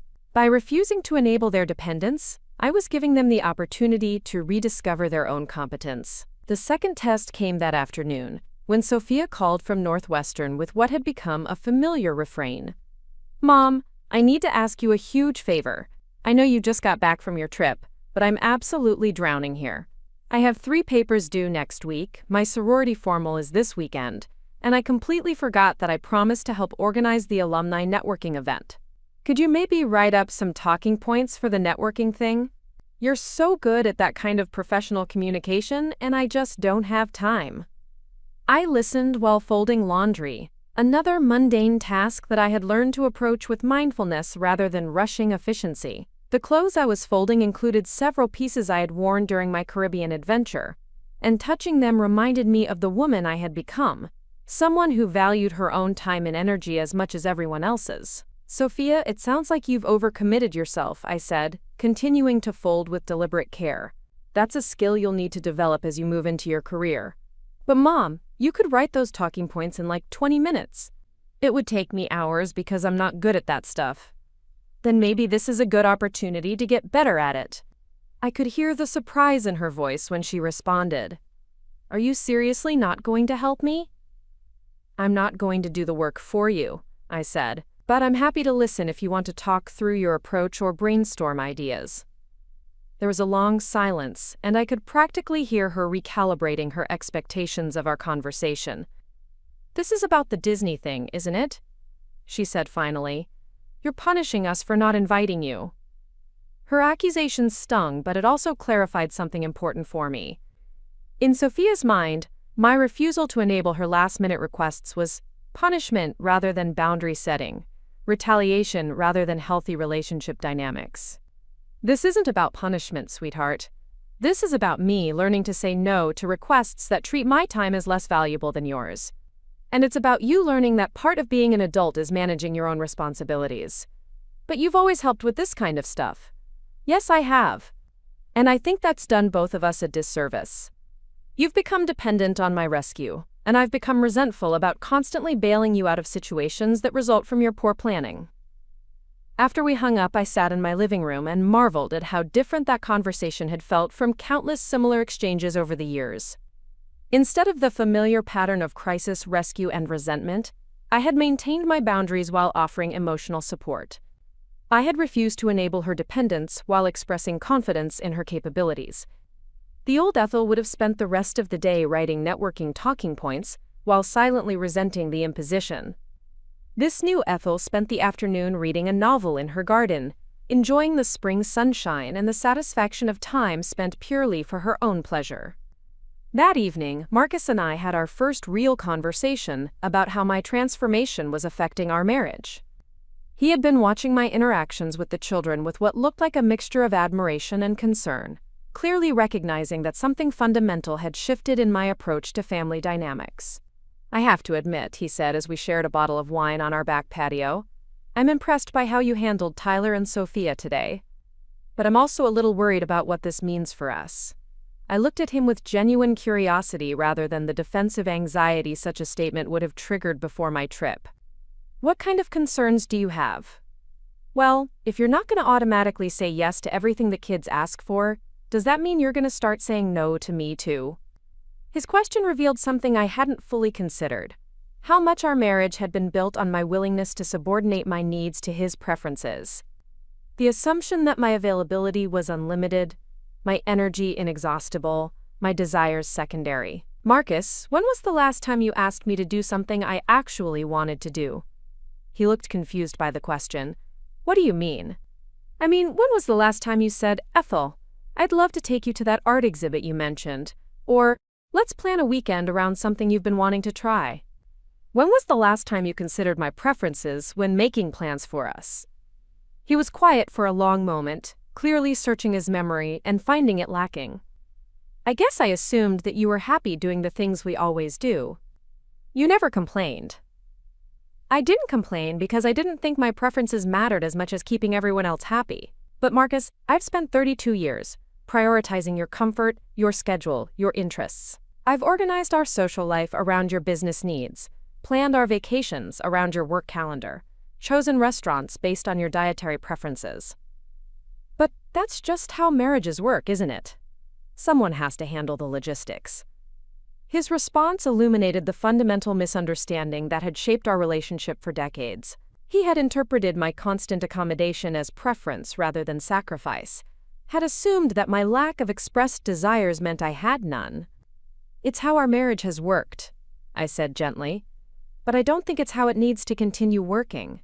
So what are you saying? You want me to start handling all the social planning? I laughed, recognizing that his first instinct was to swing to the opposite extreme, rather than finding a middle ground that honored both of our needs and preferences. I'm saying I want us to start making decisions together, based on what we both want rather than just defaulting to what's easiest or most familiar. I want you to start asking what I'm interested in doing, instead of assuming I'll go along with whatever you choose. And if what you want conflicts with what I want, then we negotiate like equal partners instead of you deciding and me accommodating. That conversation continued late into the evening, covering territory that we had never explored in 3 decades of marriage. Marcus had always seen himself as considerate because he didn't demand unreasonable things. But he had never considered that his definition of reasonable might be shaped by my willingness to make everything seem easy and effortless. He had loved and appreciated the Ethel who made his life run smoothly, who anticipated his needs and preferences, who managed the emotional and logistical labor of our shared life. But he was struggling to envision what our relationship might look like with a partner who had her own agenda, her own non-negotiable priorities, her own expectations of reciprocity and consideration. I'm not trying to become difficult or demanding, I told him as we prepared for bed. I'm trying to become honest about what I want and need from our relationship. And I'm hoping you'll want to build something together that makes both of us happy, instead of just one of us comfortable. The next few days brought a series of small confrontations that tested my resolve and clarified the extent of the changes I was committed to making. Our dinner party routine, which had always involved me doing all the planning, shopping, cooking, and cleaning, while Marcus focused on being a charming host, suddenly became a point of negotiation. The Hendersons invited us for dinner last month, Marcus said, checking his calendar. We should have them over soon to reciprocate. That sounds nice, I said. When were you thinking of having them, and what did you want to prepare? Well, you always handle the menu planning. Whatever you think would be good. Marcus, I'm not automatically taking responsibility for entertaining anymore. If you want to invite them, then you need to participate in the planning and preparation. He looked genuinely puzzled by this boundary. But you're so much better at dinner parties than I am. I'm better at them because I've had years of practice while you focused on other things. If you want to get better at hosting, you'll need to start participating instead of just showing up. We eventually compromised on a plan where we would split the responsibilities. He would handle the menu planning and shopping, I would do the cooking, and we would clean up together. It was a small change, but it felt revolutionary to me, the difference between being an unpaid caterer and being a co-host. The children's return from Disney World provided another opportunity to test my newfound boundaries. They came home full of stories and photos, clearly having had exactly the vacation they had wanted. But they also returned with the expectation that life would immediately resume its familiar patterns, with me managing their transition back to reality. Mom, I need you to help me figure out my summer internship applications, Sophia announced within hours of walking through the door. The deadlines are coming up fast, and I need help with my resume and cover letters. I'd be happy to look over your materials once you've drafted them, I said. But I'm not going to write them for you. Tyler had a similar request about organizing his portfolio for a potential gallery showing. assuming I would take charge of the project management and logistics that he found overwhelming. "I believe in your ability to handle this yourself," I told him. "And I'm here if you want to talk through any specific challenges you run into." Both children seemed confused by my responses, clearly expecting the automatic assistance they had always received. But they also rose to the occasion in ways that surprised all of us.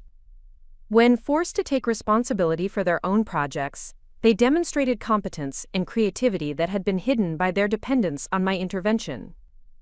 "It's weird," Sophia observed one evening as we cleaned up after dinner together, a task she had volunteered for without being asked. "You seem happier, but you're also less available. Does that bother you?" I asked, genuinely curious about her perspective. "At first it did. I was kind of annoyed that you weren't jumping in to fix everything like you used to. But honestly, it feels good to handle things myself. I forgot I was actually capable of solving my own problems." Her insight revealed something I had suspected but hadn't fully understood.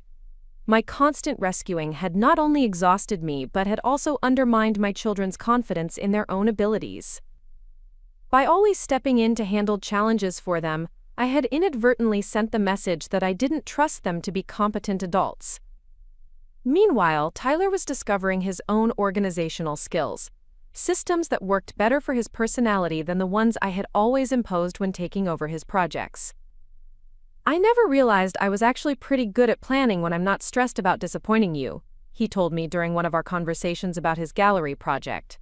"When you were always ready to take over, I think I just gave up trying because I knew you'd do it better anyway."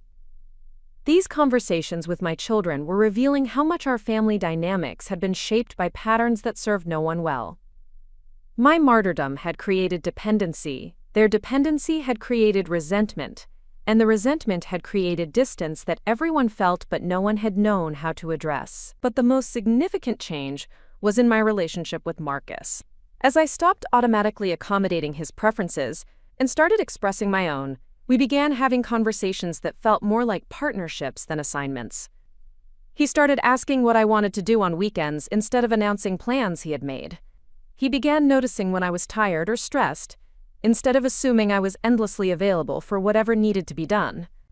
"I have to tell you something," he said one evening as we sat on our back patio sharing a bottle of wine and watching the sunset. "I was afraid that if you stopped being the woman who handled everything, I wouldn't know how to love the woman you became instead." I felt my heart tighten at his honesty, recognizing the fear that lived underneath his resistance to my changes. "And now?" I asked. "Now I'm realizing that I never really knew the woman you were underneath all that handling. I fell in love with your competence and your generosity, but I never took the time to discover what you were passionate about, what excited you, what you dreamed about when you weren't focused on making everyone else's dreams come true. So, what do you think about the woman you're discovering?"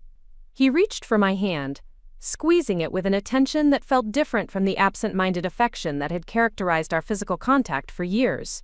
"I think she's fascinating. I think I want to spend the next 30 years getting to know her properly." That night, we made love with a presence and attention that felt entirely new, as if we were discovering each other after decades of living parallel lives. The woman who had returned from the Caribbean was not just more confident in her own worth, but more available for genuine intimacy, no longer distracted by the mental task lists that had always competed for her attention. As spring progressed into early summer, the changes I had initiated began creating ripple effects throughout our family system. The children started planning their own social activities instead of expecting me to coordinate their calendars. Marcus began taking initiative in areas of our shared life that he had always left to me. Most importantly, we all started having conversations about desires and preferences, instead of just assuming that things would continue as they always had. But the real test of my transformation came when my sister Margaret called with news that would have sent the old Ethel into immediate caretaking mode. "Ethel, I need to tell you something and I don't want you to panic," Margaret said, her voice carrying the carefully controlled tone people use when delivering difficult news. "Robert and I are getting divorced." My first instinct was the familiar surge of problem-solving energy, the immediate mental shift into crisis management mode. The old Ethel would have immediately started asking about logistics. Where would Margaret live? How could I help with the transition? What did she need me to do to support her through this difficult time? Instead, I took a deep breath and listened. "I'm so sorry, Margaret. This must be incredibly difficult for you." "It is. But honestly, it's also been a long time coming. We've been growing apart for years, and the pandemic just made it impossible to ignore how little we actually enjoy each other's company anymore." I listened as she explained the situation, offering empathy and asking questions that helped her process her feelings, rather than immediately jumping into solutions and interventions. "I have to say," Margaret observed after we had talked for nearly an hour, "you're handling this very differently than I expected." "What do you mean?" "I was bracing myself for you to immediately start planning how to fix everything, offering to let me move in with you, wanting to coordinate family responses. But instead you're just listening." "Is that what you need right now?" "Someone to listen?" "Actually, yes. I think it is. I've been so focused on the practical aspects of divorce that I haven't really processed the emotional side. It's nice to have someone who isn't immediately trying to solve it for me." That conversation marked another milestone in my ongoing transformation. I was learning to offer presence instead of solutions, to trust other people's ability to navigate their own challenges, to be supportive without being controlling. But perhaps the most significant change was in how I approached my own desires and goals. The woman who had returned from the Caribbean had tasted the satisfaction of prioritizing her own growth and pleasure, and she was not willing to give that up for the comfort of familiar routines. I enrolled in a weekly sailing class at the yacht club on Lake Michigan, something I had always wanted to do but had never prioritized because it didn't benefit anyone else in the family. I joined a book club that focused on contemporary literature rather than the practical nonfiction that had dominated my reading for years. I started taking weekend photography workshops, not because I wanted to become a professional photographer, but because I was curious about learning to see the world through a different lens. Each of these activities was chosen purely for my own enjoyment and growth, without consideration for how they might serve my family's needs or fit into their schedules. For the first time in decades, I was building a life that reflected my own interests and passions, rather than just supporting everyone else's. "You seem busier lately," Marcus observed one evening as I prepared to leave for book club. "I'm not busier," I corrected. "I'm just busy with different things. Things I choose instead of things I'm assigned." The distinction was important, and I could see him processing the difference. For years, my schedule had been entirely reactive, filled with activities and obligations that served other people's needs and priorities. Now I was being proactive about creating experiences that enriched my own life, and the difference in my energy and enthusiasm was apparent to everyone around me. The children noticed it too. When I picked up new skills or tried new activities, they started asking genuine questions about my experiences, instead of just acknowledging them politely before moving on to their own concerns. "Mom, that sailing photo you posted is incredible," Tyler said during one of our phone conversations. "You look so happy and confident. It's making me think I should try some new things too." "What kinds of things interest you?" I asked. "I don't know. I feel like I've been so focused on building my photography business that I've forgotten to have hobbies that are just for fun." His observation reflected something I was noticing in all of my family members. By modeling a life that included personal growth and pleasure alongside responsibility and obligation, I was giving them permission to expand their own definitions of what adult life could include.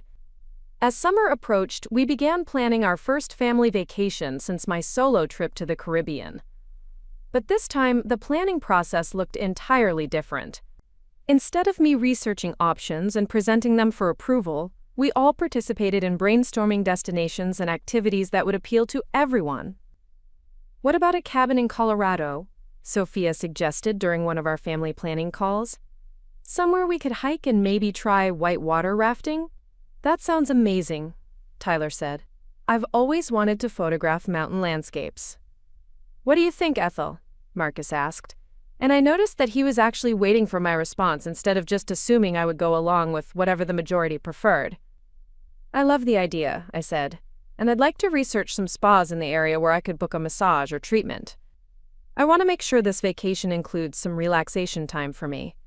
It was a small request, but it represented a fundamental shift in how I approached family activities. Instead of focusing exclusively on what would make everyone else happy, I was including my own preferences as a legitimate part of the planning process. Of course, Marcus said immediately. We should all think about what would make the vacation special for us individually, as well as what we want to do together. That evening, as I sat in my garden with a glass of wine and my journal, I reflected on how much had changed in the months since I had boarded a plane to the Caribbean. The woman who had taken that trip had been running away from a life that felt constraining and unsatisfying. The woman sitting in this garden was actively building a life that honored all aspects of who she was and who she wanted to become. The transformation hadn't been without challenges. There had been moments of guilt when I said no to requests that would have been automatic yes responses in the past. There had been periods of anxiety about whether my family would still love me if I stopped being endlessly accommodating. There had been times when I questioned whether I was being selfish or unreasonable in my new expectations and boundaries. But there had also been moments of profound satisfaction when I saw my children rise to challenges they had previously expected me to handle. There had been experiences of genuine intimacy with Marcus as we learned to relate to each other as equals, rather than manager and managed. There had been the deep pleasure of pursuing interests and activities that fed my soul rather than just fulfilling my obligations. Most importantly, there had been the gradual recognition that loving my family well did not require sacrificing my own well-being. In fact, the more I honored my own needs and desires, the more present and generous I became in my relationships with them. When I stopped giving from a place of depletion and resentment, I rediscovered the joy of giving from abundance and choice. As the sun set over my garden, painting the sky in shades of pink and gold that reminded me of Caribbean sunsets, I felt a deep sense of gratitude for the courage I had found to choose myself. That solo trip had been the beginning of a journey that was far from over, but I was no longer traveling towards some unknown destination. I was creating a life that felt authentically mine, one choice at a time. A year later, I found myself standing on the deck of a sailboat on Lake Michigan, teaching my granddaughter Emma how to read the wind. At 8 years old, she had the same fearless curiosity that had once characterized Sophia and Tyler before. Life taught them to be cautious about new experiences. Emma's small hands gripped the tiller with determination as I adjusted the mainsail, and her face lit up with pure joy as the boat responded to the wind's direction.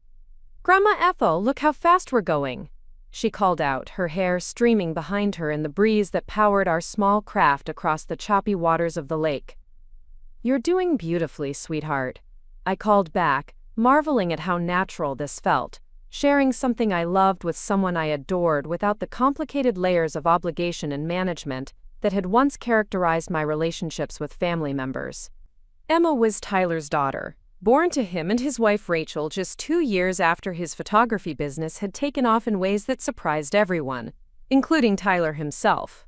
The confidence he had developed after learning to solve his own problems had translated into business success, creative risk-taking, and eventually meeting Rachel at a gallery opening where his work was featured. As we sailed back toward the harbor, Emma chattering excitedly about everything she had observed during our afternoon on the water, I reflected on how dramatically our family had evolved since that pivotal week in the Caribbean. The ripple effects of my transformation had touched every relationship, every dynamic, every assumption we had held about how families were supposed to function. Sophia had graduated from Northwestern with honors and immediately landed a position with an international consulting firm that specialized in sustainable business practices. But more importantly, she had learned to advocate for herself, to negotiate for what she wanted, to build relationships based on mutual respect rather than one-sided giving. Her wedding to David, a fellow consultant she had met during a project in renewable energy, had been a true collaboration where both families contributed ideas, resources, and effort, instead of one person bearing the entire burden of coordination. I had watched with pride as Sophia planned her own engagement party, managed her own vendor relationships, and made decisions based on what she and David actually wanted, rather than what they thought would please everyone else. When she asked for my help, it was specific and respectful, recognizing that my time and energy were valuable resources rather than unlimited utilities. Tyler's transformation had been equally remarkable. The young man who had once panicked at equipment failures and expected immediate rescue had become someone who approached challenges with creative problem-solving and calm persistence. His photography had evolved beyond commercial work to include fine art pieces that were being displayed in galleries throughout the Midwest. His confidence behind the camera had translated into confidence in life, leading him to Rachel and to a level of emotional maturity that allowed him to be a true partner in their relationship. But perhaps the most significant change had been in my marriage to Marcus. The man who had once taken my constant accommodation for granted had become someone who actively sought to understand my perspectives, who planned surprises based on my interests, who shared domestic responsibilities without being asked or managed. Our relationship had evolved from a manager-employee dynamic to a genuine partnership where both of our dreams and desires carried equal weight. Just the month before, Marcus had surprised me with reservations at a cooking school in Tuscany, something he had booked after listening to me describe the joy I had found in my cooking classes with Chef Antoine in the Caribbean. But more than the gesture itself, what moved me was the attention it represented, the recognition that I was someone with passions worth nurturing, rather than just someone who nurtured everyone else's passions. I realized, he had said as he presented me with the travel documents, that in 33 years of marriage I had never planned a trip based entirely on what you wanted to experience. I want to change that. Quote, we had spent 10 days in a converted monastery outside Florence, learning to make pasta from scratch, foraging for wild herbs in ancient olive groves, and discovering wines from small family vineyards that had been operating for generations. But beyond the culinary education, it had been a second honeymoon with the people we had become. Two individuals who genuinely enjoyed each other's company, rather than two people who had simply grown accustomed to sharing space. As Emma and I secured the sailboat at its mooring, I thought about the upcoming family reunion we were planning for the following month. For the first time in years, everyone was genuinely excited about spending extended time together. Not because they felt obligated, but because they had rediscovered the pleasure of each other's company when no one was keeping score of who gave more or received more. Grandma Ethel, Emma said as we walked along the dock toward the parking lot, will you teach me how to cook like you learned in Italy? I would love that, I said, meaning it completely. The prospect of sharing culinary skills with Emma felt like pure joy, rather than another task to be managed. Another way to be useful rather than valued. That evening, Marcus and I attended the gallery opening where Tyler's latest series was being featured. The photographs, taken during a solo trip he had made to Iceland the previous winter, captured landscapes that seemed almost alien in their stark beauty. But what struck me most was how he moved through the gallery that night, confident in his work and comfortable with the attention it was receiving. I never could have done this trip 5 years ago, Tyler confided to me as we stood before his favorite piece in the collection, an image of the northern lights dancing over a frozen waterfall. I would have been too worried about logistics, too dependent on someone else to handle all the planning and problem solving. But after I learned to manage my own crises, traveling solo became something I actually wanted to try. His words reminded me of my own journey toward independence, the way that learning to prioritize my own needs had paradoxically made me more capable of genuine generosity toward others. When I stopped giving from obligation and started giving from choice, my relationships became more authentic and ultimately more satisfying for everyone involved. The gallery opening was also attended by Margaret, who had moved to Chicago after her divorce and was thriving in ways that surprised all of us. The crisis I had once anticipated needing to manage had become an opportunity for her own transformation. Without a relationship that had required her to constantly compromise her preferences, she had rediscovered interests and ambitions that had been dormant for decades. I started taking pottery classes, she told me as we admired Tyler's photographs together. Can you believe it? I'm 56 years old, and I'm learning to throw clay like a college freshman. But Ethel, it makes me so happy. I had forgotten what it felt like to create something beautiful just for the joy of creating it. Her experience reflected something I had observed in many of the women I had met since beginning my own journey of self-discovery. Once we gave ourselves permission to prioritize our own growth and happiness, dormant parts of ourselves began to flourish in ways that enriched not just our own lives, but the lives of everyone around us.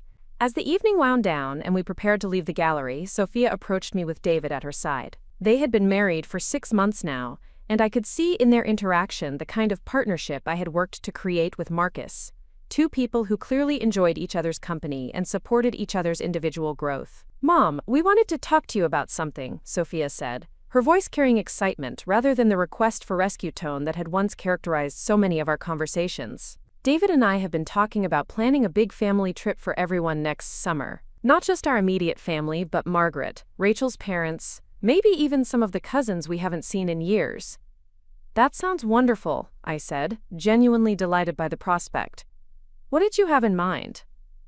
"Well, that's the thing," David said with a grin.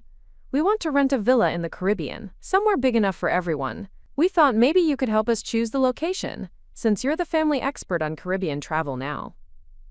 Their request felt entirely different from the demands and expectations that had once exhausted me. They were asking for my expertise and experience while clearly intending to handle the logistics and coordination themselves. They wanted my input because they valued my knowledge, not because they expected me to take over the project.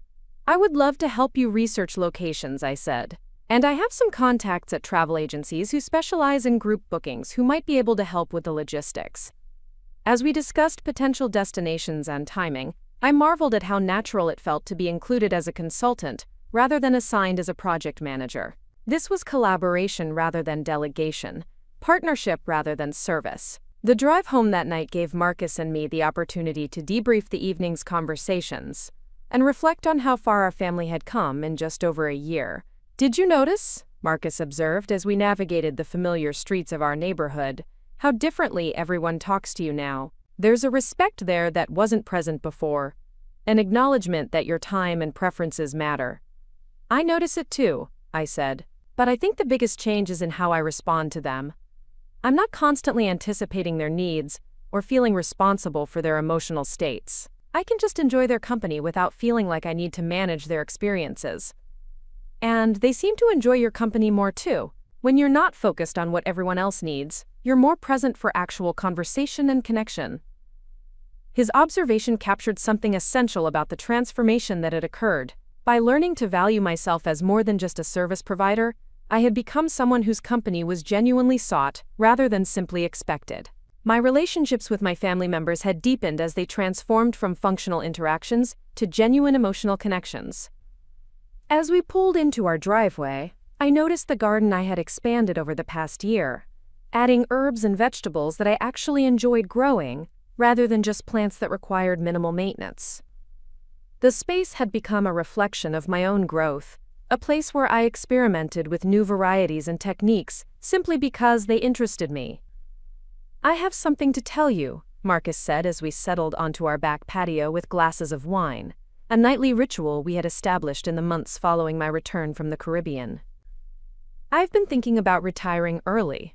His announcement surprised me, not because I hadn't noticed his increasing dissatisfaction with work, but because he had never before made major life decisions based on what would make him happy, rather than what seemed financially or professionally responsible. "What's prompting that thought?" I asked. "Honestly, watching you rediscover what brings you joy has made me realize how little joy I find in my current work.